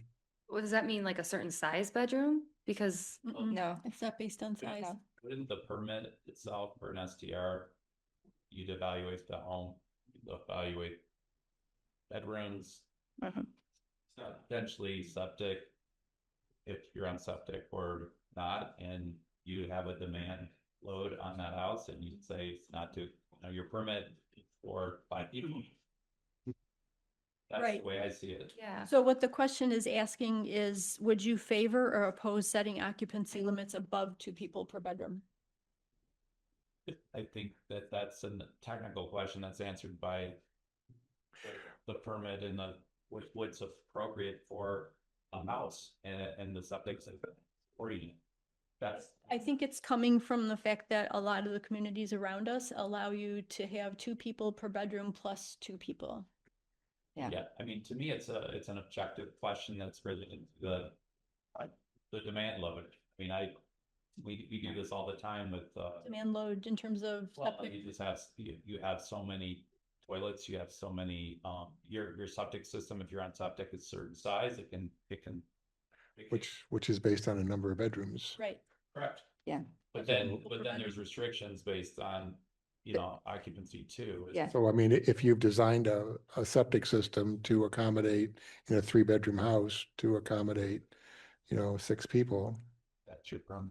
then that's your permit, right? So why would you allow more than that to be in a short-term rental? I don't know, but communities around us do. Yeah, That's why it's. I would it's say up here. and I've read in a number of articles in Florida, people, show up, they'll say that there's going to be like a 3-bedroom and 6 people, and they end up being 15 people, and all the cars in the yard, they're parked on the yard and in the driveway and everything. It's not just the septic system, it's all of the use of the whole property. And That's what's going to be governed by additional funding or Enforcement. do this enforcement of the permit. yeah, And I know what you're describing, but that's why you got to have enforcement. yeah, So I guess we're asking the question is, do you strongly favor that or not? I Yeah. guess that would guide us in terms Mhm. of how to write the ordinance. And so. yeah. I guess, And you may know the codes, but a lot of people might not.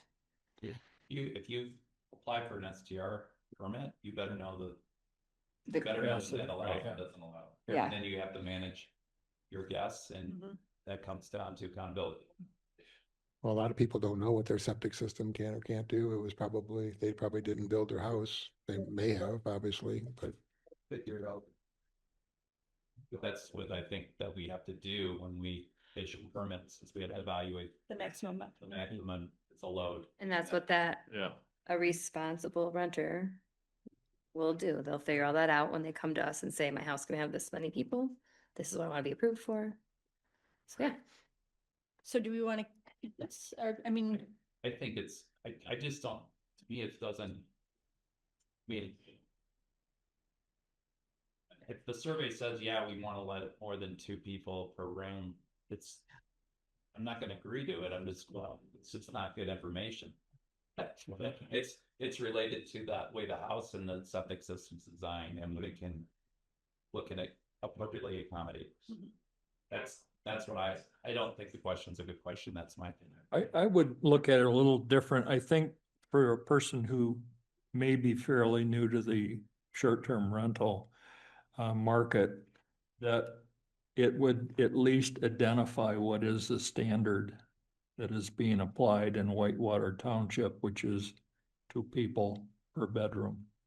Otherwise, there's nothing. Is that the standard for houses right now? I'm wondering, is that what it is? When I built my house, it was. Okay, I mean, maybe you could say that a better question to me would be, should an STR adhere to the constraints of occupancy based on it being a single family dwelling? So you can't exceed that just because you're an STR, because you want to put more piece on it or not. That would be more, but I don't know. We could think about that. I could think about that question. Because I don't know it might be a good question. I just don't know what the standard is. Let's look into it. Well, as far as the septic system, it is off of gallons, like a 2-bedroom dwelling has to have 1,000 gallons, a 3-bedroom is 1,200. This is right from the, Is that, and that gets two people per bedroom? Is that? Yeah. Well, no, it's off of gallons is what it does. So you can, okay, So, but I guess that's a presumption of how much gallons of water a person uses. that's a gray area. Like, Yeah. If you have 10 kids, and you have a 3-bedroom, you can They're have all as many peeing kids as you outside. want. So that's great. So, yeah, but it might not be great if it's an STR and your neighbors, like you always have. You said 12 people in a 2-bedroom. So, That's the thing. I mean, obviously the septic system wasn't designed to take care of the water needs of 12 people. So, we think about that question? yes, I've got, Why don't we I do wrote that? under review. All right.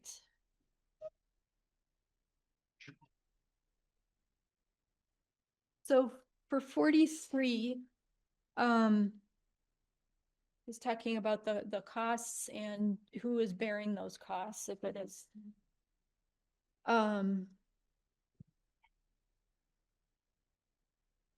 The costs associated with the enforcement of short-term rental regulations should be borne entirely by those who own or operate short-term rentals. Do you agree or disagree? I mean, ultimately, that's a government decision. But it is, but it'd be nice to know where residents think if the burden goes all to the people who have short-term rentals, or should that burden be spread to everyone? Permitting to offset that or not? Yeah, I But wonder, that's I where wonder the if you funding would add come per- from if there was a permitting, if it costs, $10,000 to administer the ordinance a year. And there's, so many STRs, and you try to balance those numbers. Might make one. You can't. Yeah, that's not the goal, The yeah. question's suggesting that if we do this short-term rentals, it's gonna cost us to monitor that. And I don't know if that's true or not. I mean, Oh, for sure. Yeah, definitely. so it's not offset by permitting and those things. No, I mean, if there was, if we, That's, okay, so the conversation's here in the planning commission, so if there is a licensing mechanism, you'd want to have the costs of the license covering the cost of administration, right? Yeah. that's what I would like to see. Yeah. and this So that's is what we're asking the residents to see if they agree with that. Okay. this is separate from like fines and things, right? For somebody who's breaking the rules. So are we okay with 43 then? yeah, the only thing I could say to change the question would be, it says entirely by those who own or operate, maybe are permitted to operate short-term rental Instead of own? instead of own. That would depend upon if they allow, Makes sense because they'd be permitted to do it.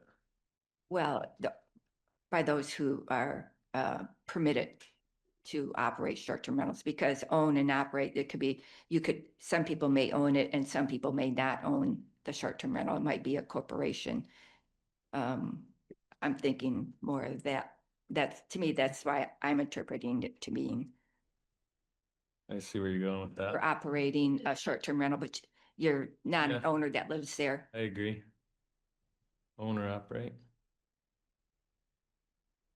Okay, so we're gonna Leave it keep as is. Okay. Yeah. To be determined. Okay. I agree. 44, if short-term rentals are allowed, do you think the ability to operate a short-term rental should be available only to residents who own and occupy that same home at least part-time, or should a right to have a short-term rental be extended to corporations, investment groups, or similar entities that only use the home as a short-term rental? So the question came up the comment in the public comment about people who own multiple properties. Also, in a previous meeting, we had a public comment about LLCs, that they're, or estates. Not necessarily gonna be a single just part of the larger issue of large corporations purchasing homes, which I think even at a national level, you're hearing about concerns about that. So I don't know if these two questions are worded properly, but I think we can, but I think the issue is, how, to what extent do you allow outside interests to run short-term rentals here? I'm just trying to think of other ways to word it. Corporations, real estate investment trusts. The argument is that, you lose people with an attachment to the community when they're,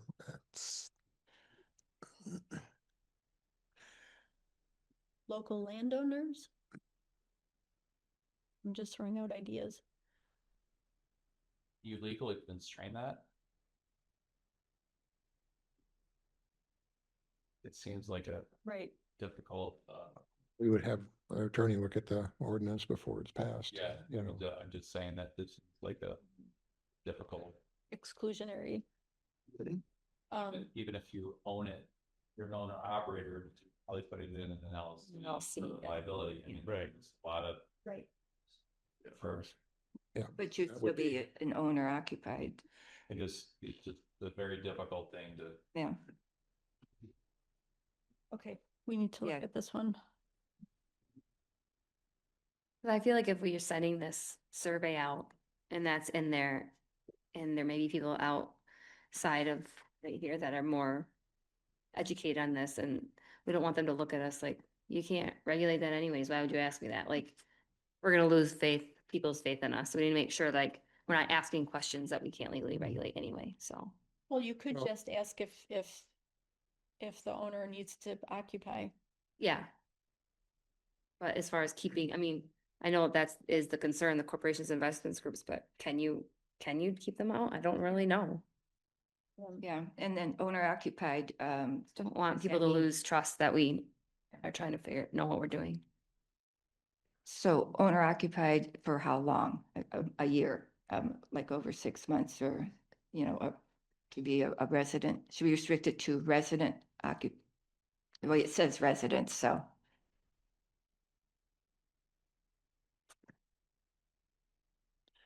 So I first heard about that in Sedona, Arizona, where that was probably between 5 and 10 years ago, when that community for term rentals first started going. And that community was being almost entirely bought up by outside interest corporations, that there were no residents there anymore. It was most of the city was short-term rentals, and there were large articles in the Wall Street Journal and other places about that. So it's a concern in areas that are tourist destinations. Okay, maybe we can rework this and maybe talk to the attorney as well. Yeah. Right, like if we're able to regulate. Okay, The questionnaire cues should say go to question 46, not 6. I'm sorry, say that again. And in the answer 1, go Oh, to yeah. question 46.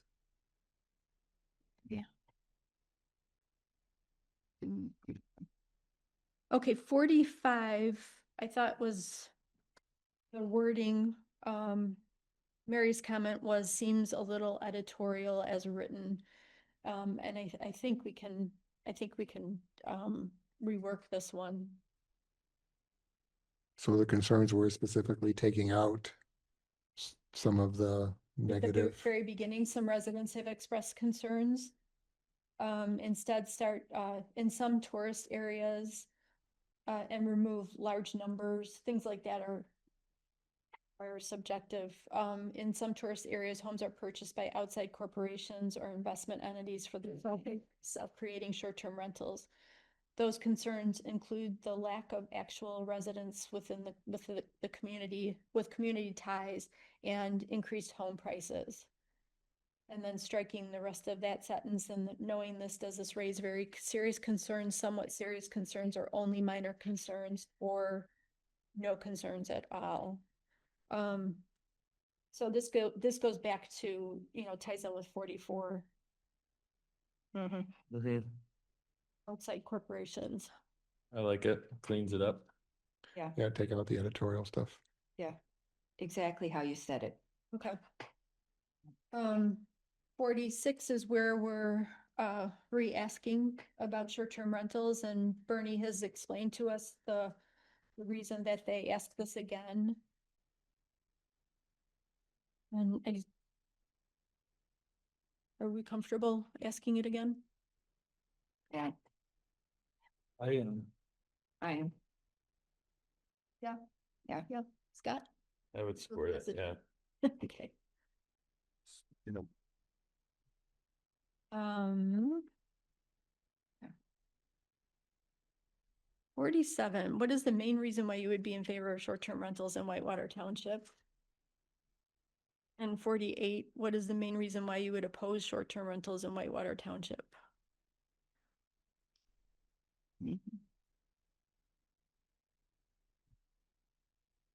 Bernie, are you still there? Yep. You're muted. Yeah, Bernie, you need to unmute on your end there.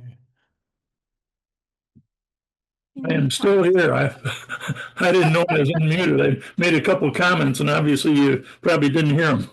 No, we didn't. Do you want to tell us those now? I'm not sure I can remember all of them. It was specific to the questions asked. I'm sorry. Well, okay, so 47 and 48 are written comments. What's the main reason why you would be in favor and why would you oppose? And the phoner would write the comment as they are stated. And then after the survey is completed, Kelly would go through and I guess put them in order and consolidate them into the descriptive concerns that are expressed in the reasons you would support or favor and the reasons why you would oppose it, so that we're not just, we can give you the literal responses to them, but usually Kelly goes through and consolidates them into responses to the extent they can be. are those beneficial? To know why people are supportive or opposed, yeah. Well, yeah, it's just gonna be there's gonna be a whole list of answers to those. But there may be one, two, or three that are really much more than other responses. Or Right. it's possible that you'll get a whole bunch that are only 2% each. But if in fact you end up with 20 or 30% responding in a particular way, you'll know that that is something that you probably ought to consider addressing. I think Either it's appealing in a sense that we could come away from the survey saying the main reason people are in favor of them is this, and the main reason they're against it is this. yeah. Just by what's the frequency of the answers that are the same or similar. That is the usual reason. All right, and then we have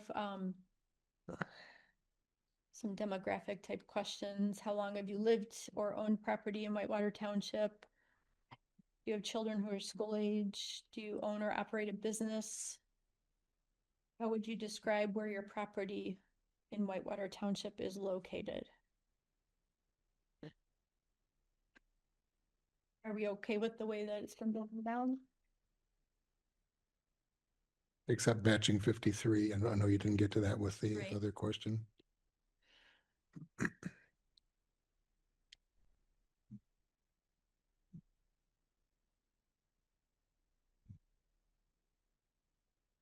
How about the location part?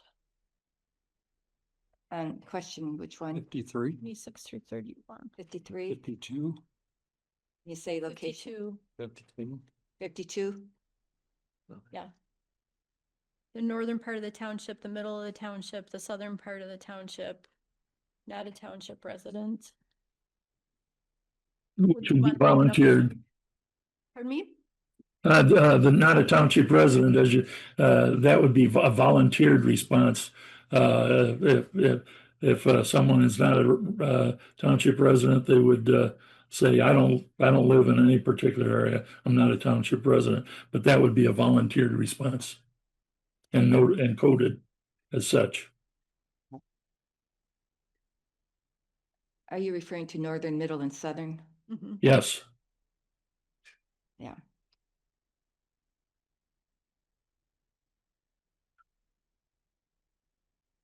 Would you want us to be more I don't know if we want to make it more specific to Whitewater Township. ag? Well, I think the village? northern part is two areas, really, the lakes Yeah. and the agricultural areas, so you Mhm. could almost, the middle and southern are distinct. You describe them? In the- Yeah. Is that just what you said? I didn't do anything about peace. I'm in the meeting. Lakes and, No. Or someone else. so would you say lakes on night? Bernie, just a reminder, you're still unmuted. I just muted for you. Now, mute. Yeah. You can unmute again now. There you go. How do I keep getting muted? You were on a phone call there, so I muted you. Oh, okay, okay. That's what I'm thinking. It's exactly what I'm thinking, especially when it says in the middle of the township. Well, you could use the descriptor north of M72, What do south we of. figure out from that? I thought you knew that by who? By the call. I thought that was. Well, on the call, but not necessarily the online, right? Oh, It could be the same in both. Yeah, it's the same question.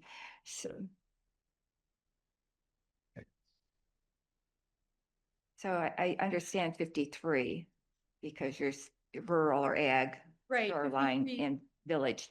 goes with the districts, but Mhm. but 52, I'm just wondering if we want to divvy up Whitewater Township in some way that would make it easier for people to discern, especially if they live in the middle of the township. What we have done in some areas is to say in the northern part of the township above such and such a road, if it's well known, or in the middle of the township between this road and this road, and in the southern part of the township below this road. I mean, if you can specify roads that are well known, that may help people understand how to respond. Anybody have any suggestions for how to divvy it up? What we did in the master plan, So I'm just thinking with the quadrants that we. quadrants, north of 72, west of Elk Lake Road, north of 72, Hang on, go slower. North of Okay. 72, east of Elk Lake Road. and then north of 72, west of Elk Lake Road, and then south of 72, west of Williamsburg Road, and then south of 72, east of Williamsburg Road. And then the village, if you want to put the village district in there, I would love to have that as a separate response. So you might have 6 not a township, and those 4, and then not a township resident and undecided refuse. The village, what is that called? The village district. Village But district? In 53, we do ask if you live in the village. There isn't really, I mean, how many Not that houses many. Well, there's Millbrook, of course, I would consider that. quadrants, so So right here, what area is this considered? Is this just south of 72 or residential? Oh, in terms of Right now, I mean, just 53? right now, what is it that we're actually physically in? Someone knows this. Is this where are we right now? Is this residential What's the zoning R1? district? Yeah, it's not RC, it's, I don't have a map. I think it's R1. On the hardship right now. R2, thank you. I looked at you. So, yeah. But why do you want to differentiate the village from the north of 72, east of Elk Lake, and all that sort of stuff? I'm not saying you're wrong, I'm just asking why. You wouldn't need it for the village district, but this area here, that's more populated, I guess, I don't know. But would that be in the village? That would be number 1 and 53. We'd have to correlate those two.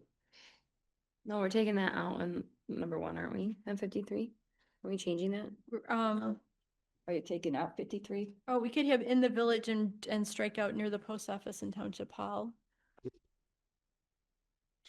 What were the options for 53? Did you change them to match the other question? Yeah, we were gonna change those to match the districts listed in questions 26 through 31. Right.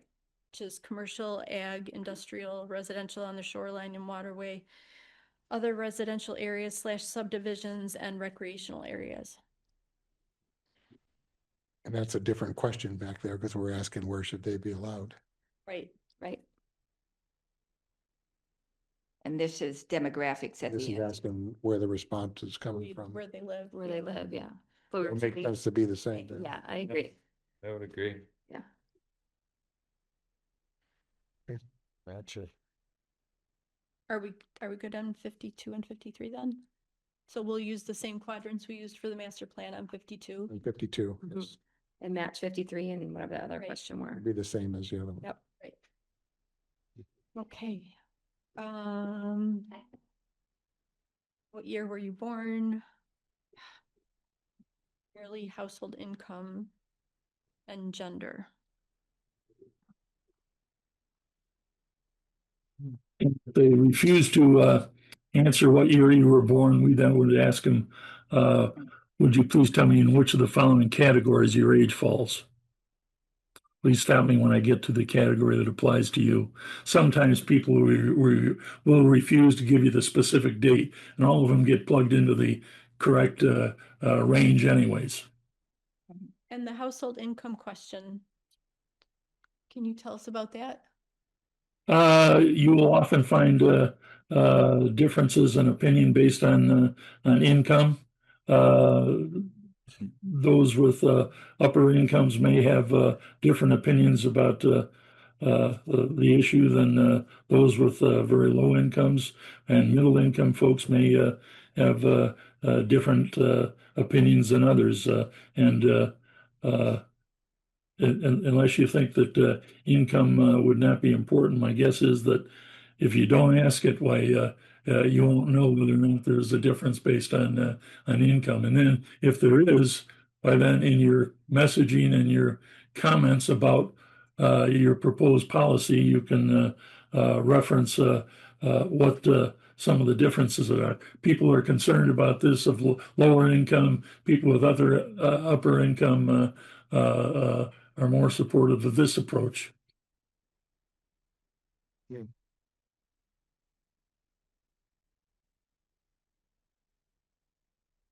Feedback? I'm okay with the income level. Same. I'm just trying to understand. I mean, I understand the information that it gives us. I'm trying to understand how useful it is.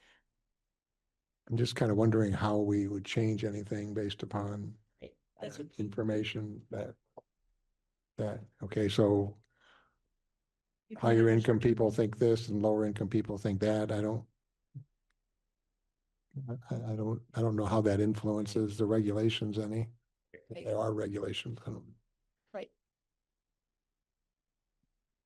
Some questions where income may have an association, such as where you ask about paying for the cost of administering rules and regulations, where there might be a difference between different income levels. Just a thought. And if you don't think 55 is important, I would have no problem with deleting if that is your preference.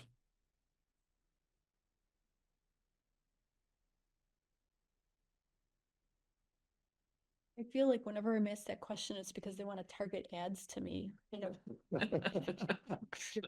So, right, so I'm just, that's, I think if That's fine, all, agreeing. if we're, a couple of us are feeling like, yeah. then what's the point of it? I mean, I just don't know how it would change. I mean, I understand what Bernie's saying in terms of like the fees, but I think that ultimately Not gonna change. We're trying to get the community's thoughts and that just doesn't really do anything. Yeah, it's a little divisive, especially the last question. So you get through this whole thing and then you gotta ask the private question. Yeah, then you ask some personal It's questions. just gonna give us limited data or limited ability to use. right? You will get at least 10% and probably 20% who will refuse to answer the income question Yeah. I would or say so. undecided about it. They're basically refusing to answer it. That is normally what we get on that question. So if you prefer to have it deleted, I don't have a problem with that. Yep. Let's do it. Okay. Okay. We'll get rid of it. Yep. Nope. All right, and then the last question is gender. And by the way, the demographic breakouts on gender, you'll not only have the difference between men and women, but also we combine the age question so that you'll have younger and older men and younger and older women based on the 50 or older and under age 50. That's what we normally do. And let's see, we didn't ask education, so well, we would probably have men with kids, men without kids, women with kids, women without kids. And those are usually the things that will be an add-on to the demographic of just gender, combining age and kids in the household. Yeah. Leave it male, female. Easy last question to answer. Hopefully. Yeah. Not always. Yeah. Do you even have to ask it when you're It was talking just on the hoping phone? it's useful. On the written survey, you would obviously. but- Yeah, on the written one. The Yeah, I phone. think there's a benefit knowing And- better. And the phoners will not ask that question. They will, by observation, Right, Uh, right. code it. Exactly. You will in fact get people very upset. Are you a man or a woman? That is not something our phoners will do. Okay. Yeah.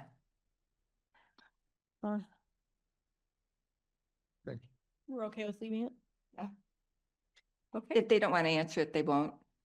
On all the, going through this, we've changed it a little bit, but the time of reading this document was about 19 minutes if you leave out I did a live playback on it, and of course the record year to hear and then code that, that what the person is reading, it read that as well. So I'm thinking this survey is about 18, 19 minutes to have it completed. Is that maybe a 25-minute interview? No, it should not be. It shouldn't be? Okay. No, It'd be no. about, We- you think it'll, We try to avoid going above, whether it's a statewide survey or a local survey, we try to avoid going beyond 20 minutes. And wanna keep it at I 20. think that what our professional phoners who are in the phone bank, they can go through these things faster than I would be able to read it, or most people would be able to read it, just because of their experience with the survey. Plus, don't forget there are some skip patterns that yeah, that's that true. are- I that are didn't included. delete those when I was going, I just had it playback. Yeah. So you try to keep it 20 minutes or less. And if you don't tell them at the beginning, they'll be halfway through it before they know it. Yes, It'll be 20 minutes. But I thought 20 minutes was about the limit. you are correct. I do not like to have something beyond 20 minutes because then you will have increased refusals to participate. And Yeah. that requires more phone calls, which increases our cost. Yeah.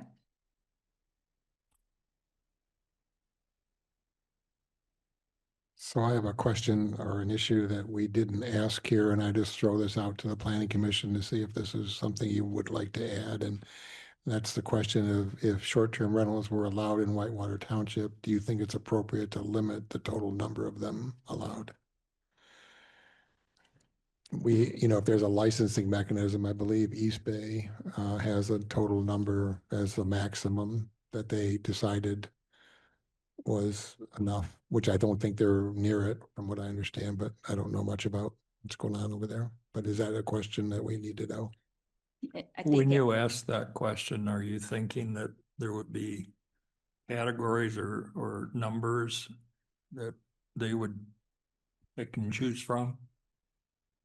I guess I was thinking that it's unlikely that the average resident knows how many housing units there are here, and I wonder if you'd express it as a percent. Yeah. Like 10%, 20%. Yeah, and I think Acme has it as the data, the regulation that whoever had a short-term rental could have one, but that the percentage that would not be able to go over a certain number of the housing units in the township. And several townships have that, like a 10% or whatever. And if it's already over that, if they allow them, they grandfather in the existing ones, but after that, no one's allowed. Or they don't allow any new single-family homes being built for short-term rental use only. But that's some, I don't know if you want that on the survey. That may be more I think administrative. it's an appropriate question. I guess I would struggle with putting numbers or anything out there. I mean, it just, when people do talk about short-term rentals, one of the questions that would come up is, how do you manage them? Is there a number? Is there something that you can scale this process for us, as people learn more about it? So I think it's a fair question. I just don't know how to I think ask for the response. I think that implies a Oh. licensing mechanism Yeah. that would have to be in place, that you'd have to have a license to operate a short-term rental, and there'd only be so many licenses based upon, which I think is again what East Bay did, but and others, I think. Is there an average of the communities surrounding you that have set a percentage or some number We could that find out. It'd be easy enough that to. would allow us to say cite a? There are some communities that have indicated there is a limit of X percent of short-term rentals. Do you think that Whitewater Township should adopt a similar requirement, something along those lines? Oh, okay. The Just- white paper from the ROWG. Yeah, I was gonna say, we probably have that from the research. I can't remember seeing it, but it may be in there. Maybe an average of what they have and cite it as an average, whether it's 10%, 3%, 5%, or whatever. Do you think that Whitewater Township should have such a requirement? So this is where the ROWG is helpful, right? Yep. Yep. Okay, anything else? Bernie, or regarding the survey? I have nothing else to say. If there's any questions, I'd be happy to answer them. I just appreciate your expertise and the knowledge that you bring to this. Obviously, you do this and have done it for a long time, so. Since trees were new. All right, well, I'll get you I'll send my notes to Kelly, so he can revise. Okay. Get us. I took some notes as well, and I'll be talking to him tomorrow to walk through some of the concerns and suggestions. But obviously, your notes are going to be much better than mine for a variety of reasons. Well, I'm hoping you wrote down some of those questions you had when you were muted, so we can see that. Okay, thanks, Bernie, very much. You're very welcome. Take care, everyone. Okay.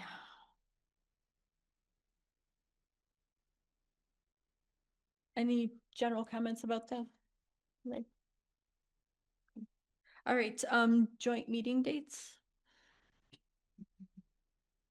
So our next meeting, May 6th, we'll be looking at the second draft of this as well as the public hearing on the changes to the zoning ordinance. And then we want to have a joint meeting with the Board of Trustees to, So do we think we'll have a draft? We'll have draft number 2 after the May meeting. There may be more changes to that after that, so we be ready for a joint meeting with the board to launch the survey. And then I guess part of that conversation, Rod, would also include the discussion about the capital improvements plan. Would you be ready for? Well, our first meeting is the 11th or the 12th of May. So Okay, I think that would be too early for us. so shortly after that, do you think would I think work so, towards yeah. the end of May? I think by the end of May. Okay. Do we want to finalize those dates in May then, at our May meeting? so would we just be joining one of the board's already scheduled meetings? It's the last one, May 28th, the last Thursday of the month. Yes, there's been discussion about not having 2 meetings a month, but that hasn't been resolved. Before they resolve it, could we have it May 28th? That's in the morning, is that right? Oh, that's the morning meeting? No. I don't know how many people would be able to make that. Well, not.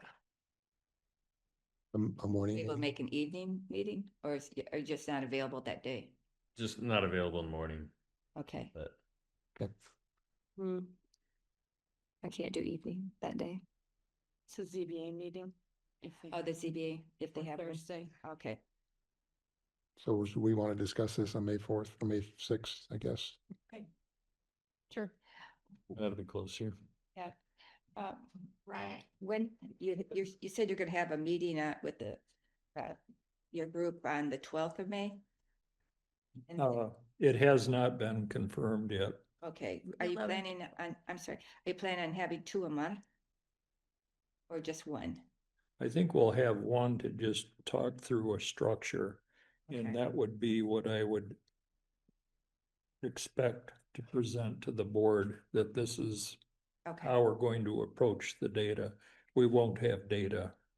You know, it's just organizationally, this is how we would approach writing a CIP.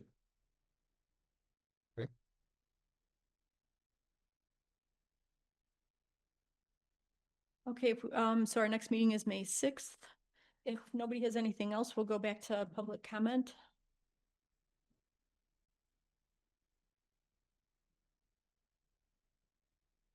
Please make sure you sign in.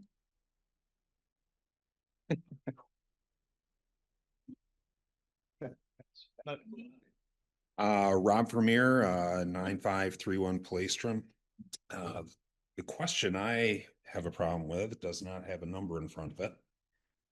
And I know Bernie, I don't think he's on anymore, kind of explained it, but I don't think it makes sense. And that is, may I please speak with the youngest male or female, depending on the quota specified in the list, whatever, adult, who is at home right now.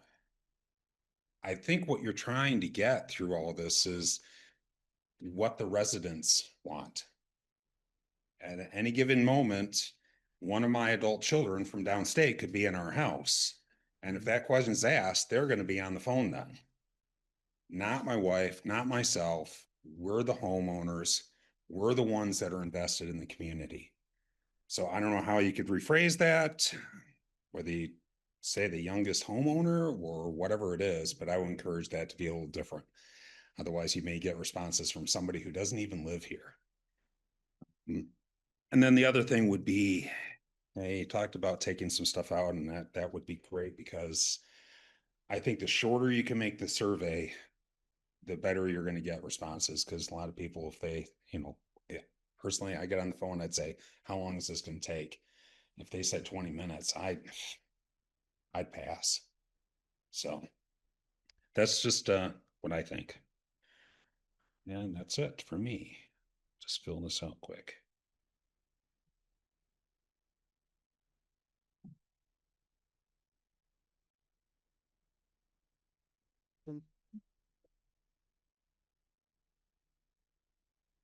You want an email and everything too? Pardon me? Do you want the email and everything on here? No, Whatever you need, whatever you want. no, we don't need it. Please. Yeah. I'm sorry, Vermeer. For your. Here.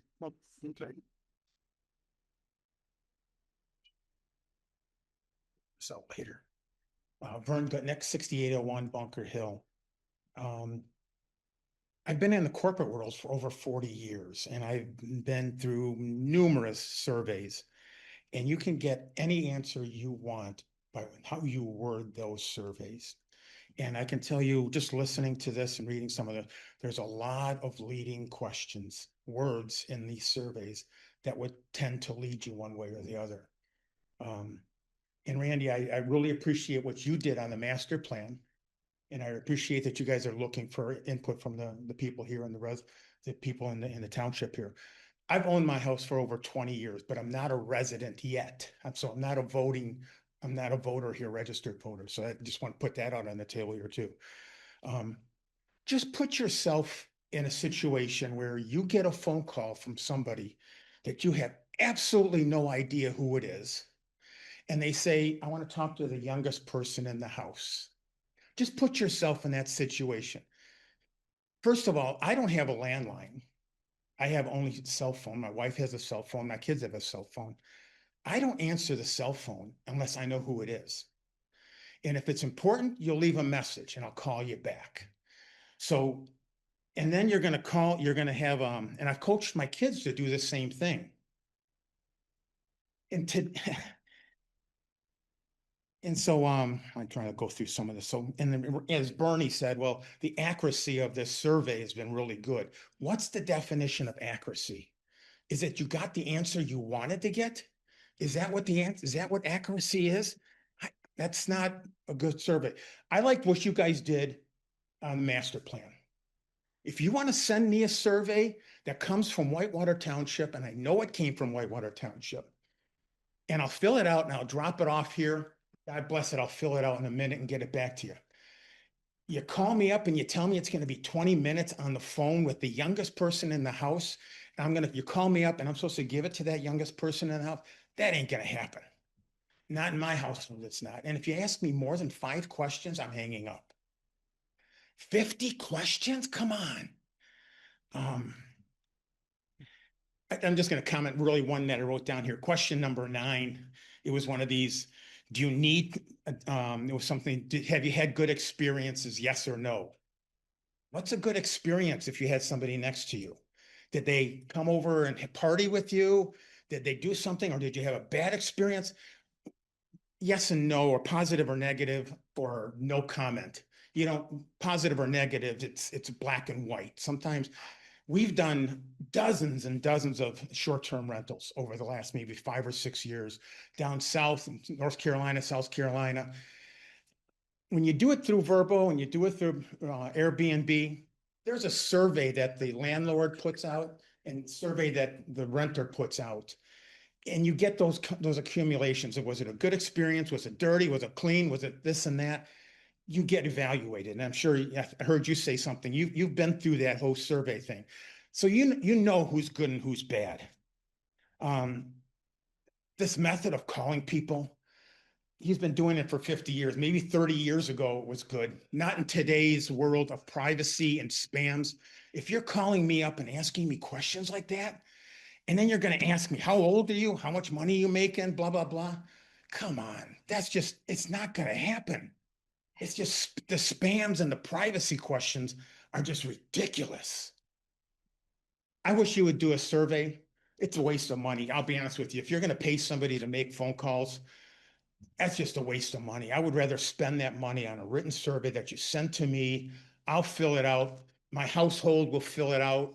You're going to get more responses and you're going to get people that are going to comment on it more accurately. Thanks. So we're clear. There is an online survey and I'm not going to answer emails either from people I don't know.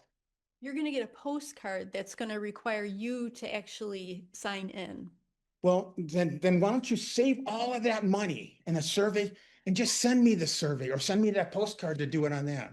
Why are you wasting the money on a phone call? Seriously, I think you can really do a lot better with the money, than paying somebody to make a phone call that I'm not gonna answer. Thanks.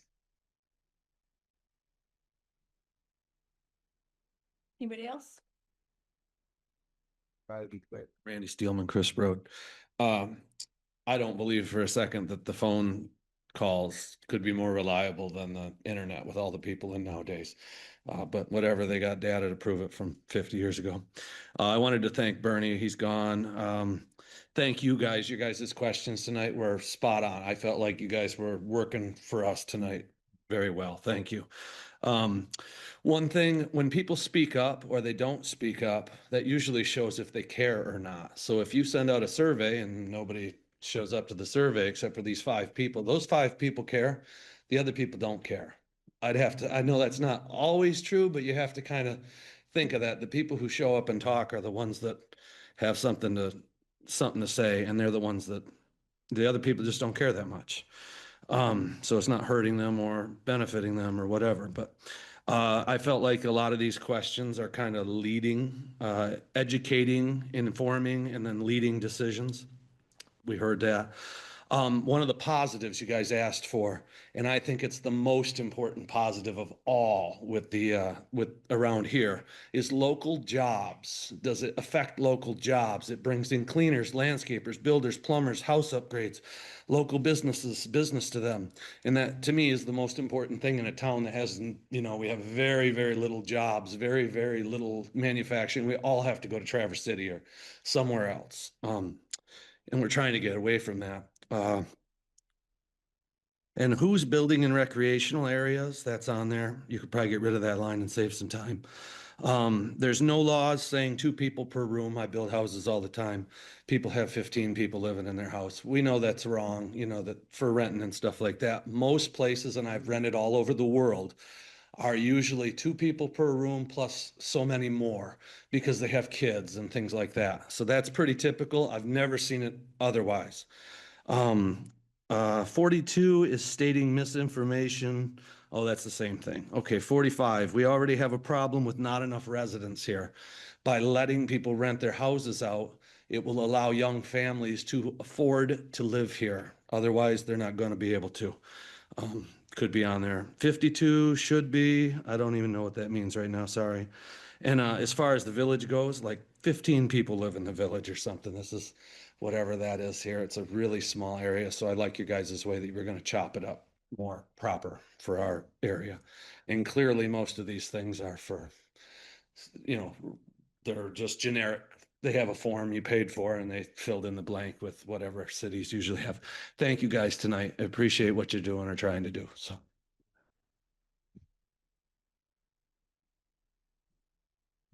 Anyone else?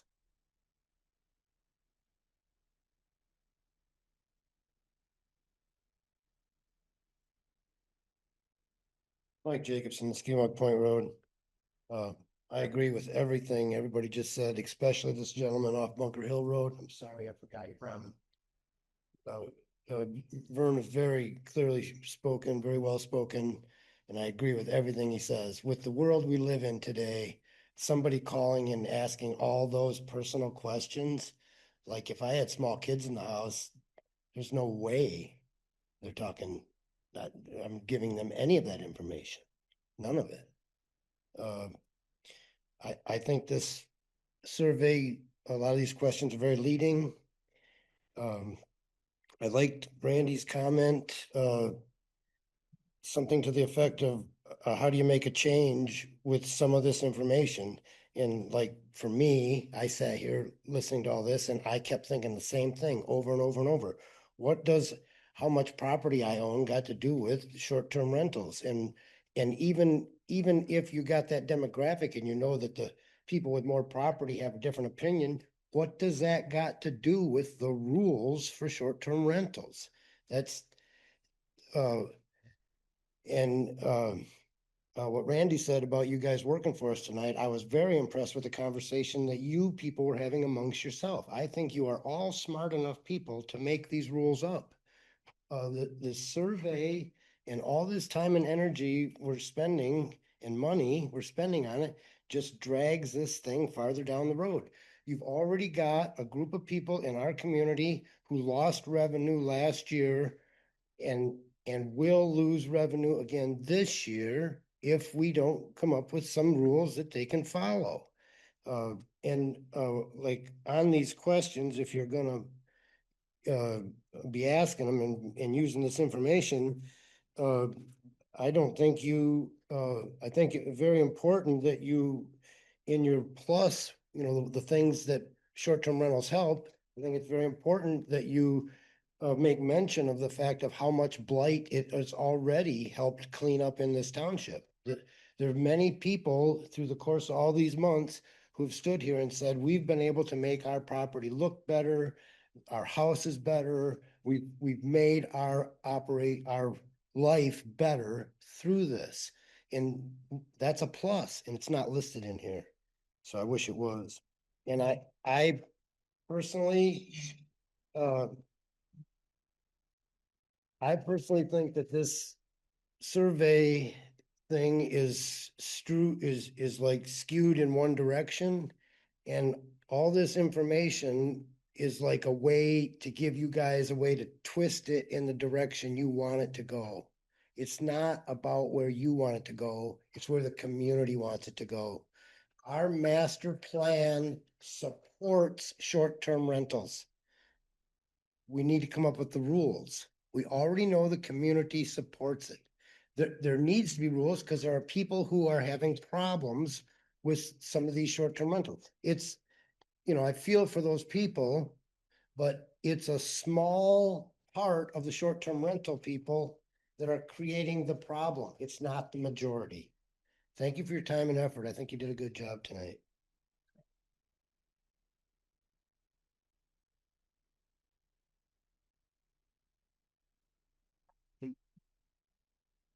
It's Kim Angus, Brown Bear Lane.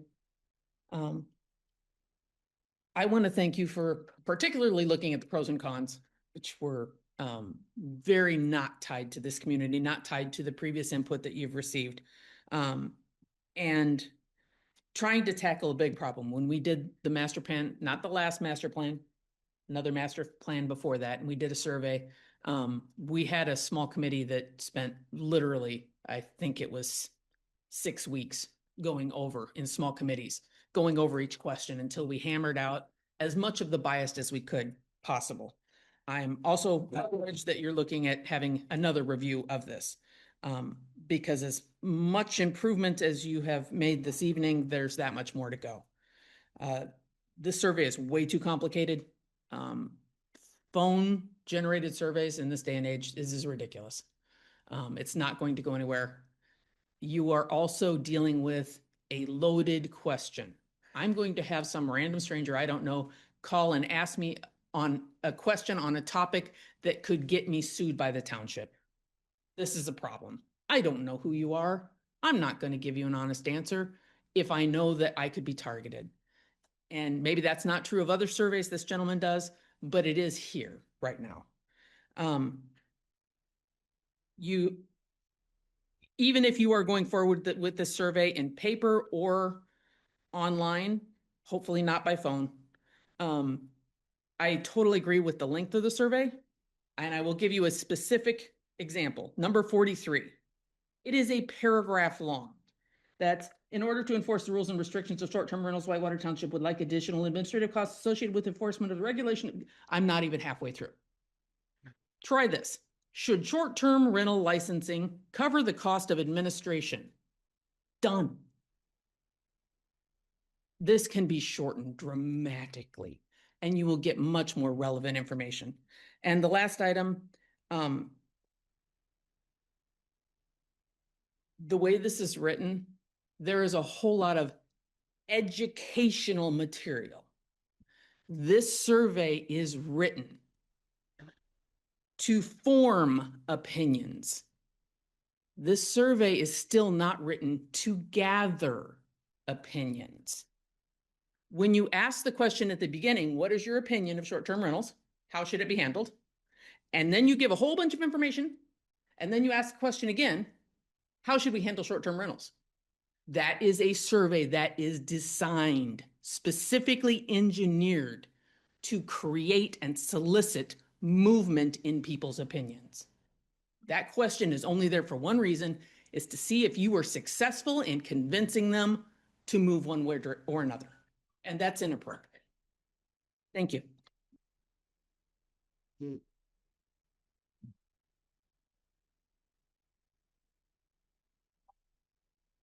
Good evening, Julie Zenas, Skidmore Point Road. I agree with a lot of what's been said here. I see the other side of the picture because I've lived next to it. I have been here mowed my property for 26 years, and I have sat in meeting after meeting after meeting that said, if you moved in 10 next to it, then it's not your problem. I didn't move in next to it. 26 years. In the last 4 years, I've lived it. I've lived the noise, I've lived the parties, I've lived the nuisance on the lake, and I know it's public. And I'm not disagreeing with what everybody says. I read the survey, and because I'm coming from a different frame of reference, I actually did see that it was being slanted one way, and maybe not what the majority of this group thinks. It's too long. The first thing I did today when I saw that it was going to be a phone call, I actually looked that up of what's the response rate? What are we typically seeing with phone calls this year? Because again, the reality is I want it solved for myself, but I want what's best for the township too. And there's not many people standing up here saying that. They're only focusing on theirs and not what's best for the township.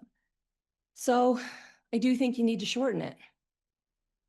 You do need to think, everybody's talking about the great response during the workshop in January. Dead of winter, when people are gone for vacations, we know that we had to change that meeting to accommodate PC members' vacations too, and ROW, WG vacations. But the reality was, I tried to participate online. It was a horrible experience.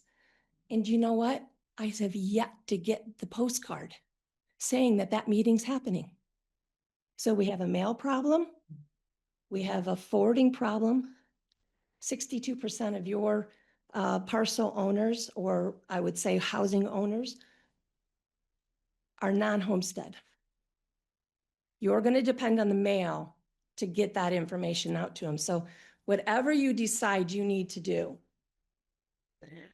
give it the appropriate time, please, if you're going to use the mail, so people get the information so they can be a part of it. The same people show up at these meetings. The majority of the people don't. I will tell you, some people don't show because they're afraid to. They're afraid to. People didn't show up at the school in September, and I was the first one to speak about the ordinances. I walked out not knowing if I was going to get lynched in the parking lot. No joke. So please just, Sadie, I appreciate it. You said we need to get this right. You need to get this right. The survey questions need to be factual, finding out true residential public opinion, and you need to get as many as you can. Because if I think you do, you're going to come up with a solution that's going to satisfy most. And thank you for your time, and I appreciate your work. Anybody else?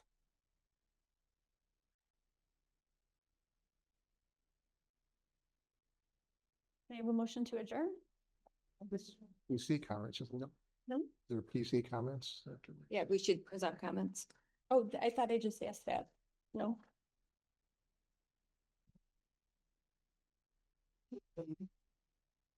Good.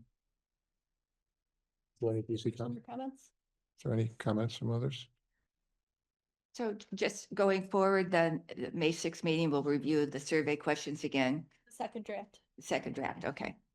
Did we say anything about the youngest in the household? Do we comment on changing that? No, but I do have that in my notes because, Okay. Because I think it's a little, 100% agree. If somebody asked me that, I'd be like, no, you're not talking to my children. I'm sorry. it's, So we can ask that at the next meeting, and I'm sure we can Yeah. just get a follow-up. Sure. So I guess I just have a few comments about this whole process and for the sake of the residents and so they don't lose faith in us, because it has been, I mean, I feel like it's been a little bit confusing to me. I don't know if anybody else feels this way. I know, like, you know, you were with our WG, so you've always had a very clear idea of where we're going with this, but sometimes it gets a little bit mucky. I feel like what is the point of this survey, I guess, like, what can we say that we're doing? I mean, I just feel like it's been a very long time.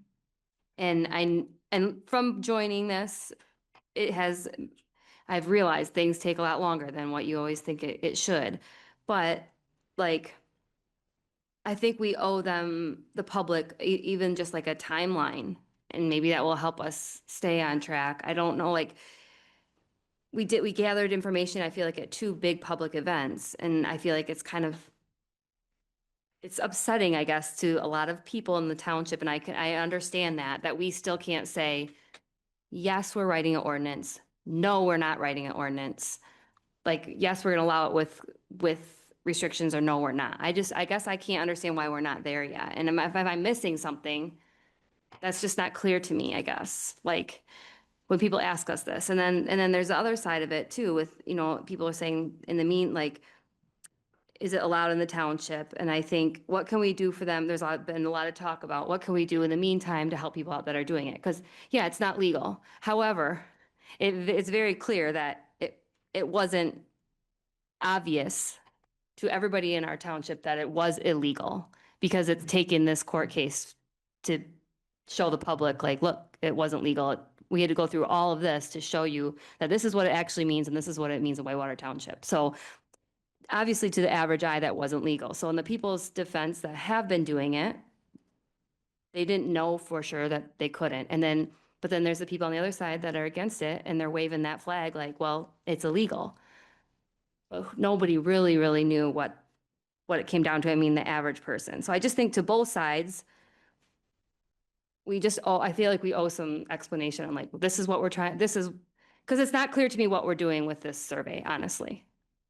Because some of the questions say, should we allow, or should it be allowed and should it not? And the other questions seem like they're asking for regulations, like, what kind of regulations do we want to do? So what are we asking? Does that make sense? I think we're trying to do both. Yeah. There are people, we had at the public hearing for the ordinance that was proposed, there were people who stood up and said, when I answered the question on the master plan survey, I said, yes, people should be allowed to do whatever they want with their property. Mhm. And since then, I've lived next door to one, and I don't feel that way anymore. So that's why we're asking, do you support them or not? But then we are trying to get information that will help us to write the ordinance. And so the original plan, and I did give you guys an Excel spreadsheet at the last meeting that had where we're going. Is that out for other, like, for the public to see, so we know, so they, like, so there's just a game plan, you know what I'm saying, Reen? Like, I just feel like Yep. there's a lot of scrutiny towards us, like, that you guys are just dragging your feet, and I feel like if they could see, like, this is our plan, this is what we hope to give you. Yeah, I'll You make know? notes put up. So the idea was, we wanted to have a winter workshop, the survey, and then a workshop when the snowbirds are back. So the idea is that the survey would go out the beginning of June. Mhm. And then we would hold the second workshop, and we'd be using the information that we get from the survey in that second The workshop, second which one. would occur this summer. Okay. So I don't know I don't actually have a timeline from Epic in terms of how quickly they'll get the data back to us once the survey is published. Right. So I need to ask them that. Okay. And then I also think too, I agree with a lot of comments about the phone calls, and even in our last meeting when we decided which survey company we were going for, we all spoke about how phone surveys are outdated and we wish there could be a better way. We did have that discussion and we all agreed and we all chose this one. And I just think that somehow we need to make it known to the public, because I think it came out to most of these people here that are here and some of the things that we got by email that they're thinking it's just this 100-person phone call, and there is a mail survey with an option to take it that way to every single resident, because it just, for some reason, they're not hearing that or knowing that, and how we need to make sure that that's being conveyed to the public, because it's clearly not, and we don't want them to get upset and thinking that we're just doing this old school granny survey, because I agree, like my generation will be like, yep, nope, not talking to you. So. And the phone portion is something that they did very recently in Peninsula Township. And it's something that they use as kind of a background chunk of information as the online survey goes out. And then there'd also be, if you request, you can get a paper copy of the survey by coming Right. into the township if you can't get online. I'm trying to find that document, but I'm not finding it right Yeah, now. because I know, I mean, when we decided on this, it just seems like it was best choice and we all agreed and we were all for like the online portion. Give the younger generation or even almost anybody nowadays a QR code and they're going to participate. So it just needs to be known that that is coming everybody's way. Like, we did think about this. We're not just doing a phone survey. There is an online option. So I don't know how we can just make that known, but maybe just by tonight. Hello, there's an online option. So yeah, okay. I think, yeah, if we can get the timeline out there and that information about the phone, that it's more than just a phone survey out there, so rumors don't fly, that it's just a phone survey, then hopefully we can keep the trust and keep the peace a little longer while they give us some grace to get through this, so. We're trying. Well, in the past, we used tax mailings and quarterly updates that came from the Whitewater Township Board. Can we use those same processes to get some of the answers out that Sadie's asking for, perhaps the timelines and There's a newsletter coming. There is a newsletter coming Oh, out here, okay. likely in May. It's in not- May? Yes. Okay, all right. Would it pick up some of the questions that hit the table tonight? It could. There are, I think, a conversation to be had here shortly from Okay, the township board to Reen about the content of how the planning commission's That'd be activity. great okay. then. We could put yeah, yeah, that good. in there. Good idea. I have a few comments too. Mm-hmm. Okay, so there's no doubt the township is behind the curve. This should have been dealt with 5-10 years ago at a minimum. A lot of other places were dealing with this stuff years ago, and that's why there's ordinances in places and that we have that, these other places where we are, years ago. We're playing catch up. Secondly, the phone survey is the portion of the community outreach that is going to give us a true random sample of residents. Random samples is the key to statistical validity. You can have a survey put out to hundreds of people, but as Bernie told you, you do not have the randomness in there. You have people advocating positions, calling their residents, friends and whatever, get those surveys in because we want this position advanced or whatever side it's on. It's not random. The randomness comes from a random selection of phone numbers. And as you heard him say, he's going to be sure that the phone surveys are reaching a cross-section of the community.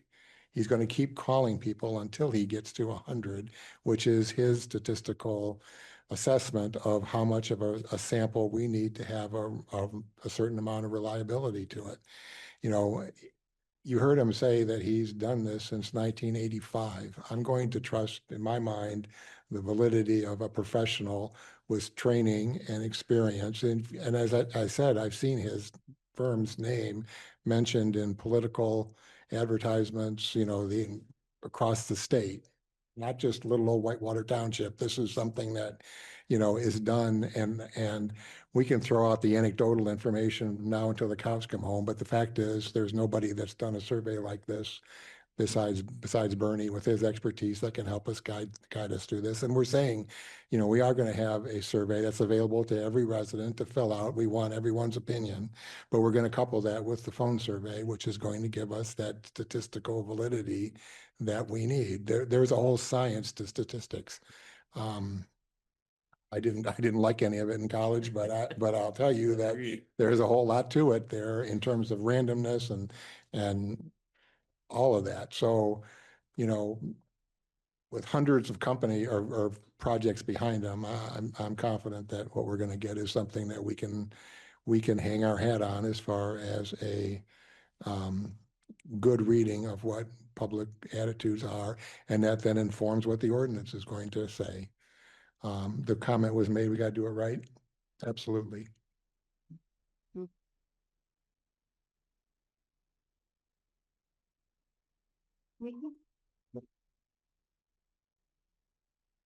Denise? Oh, I think that the newsletter is a great avenue to mention what the planning commission is doing and bring up this. And specifically that there will be some, if it hasn't happened already, 100 calls to homeowners about this survey. And if you are one of the lucky ones, given the opportunity to please take it. If not, someone else will give their opinion, and it may not agree with yours. I wouldn't say it that way, but I mean, if you have the opportunity to give your opinion, if you're one of 100, then that's much greater than one of 4,000 people we have in the township. So 2,300 voters, but non-residents, the people that aren't, they own, but they don't live here. So, pardon? Yeah. Yeah, so it's a little bit higher than what we think. But anyway, that's all I was thinking.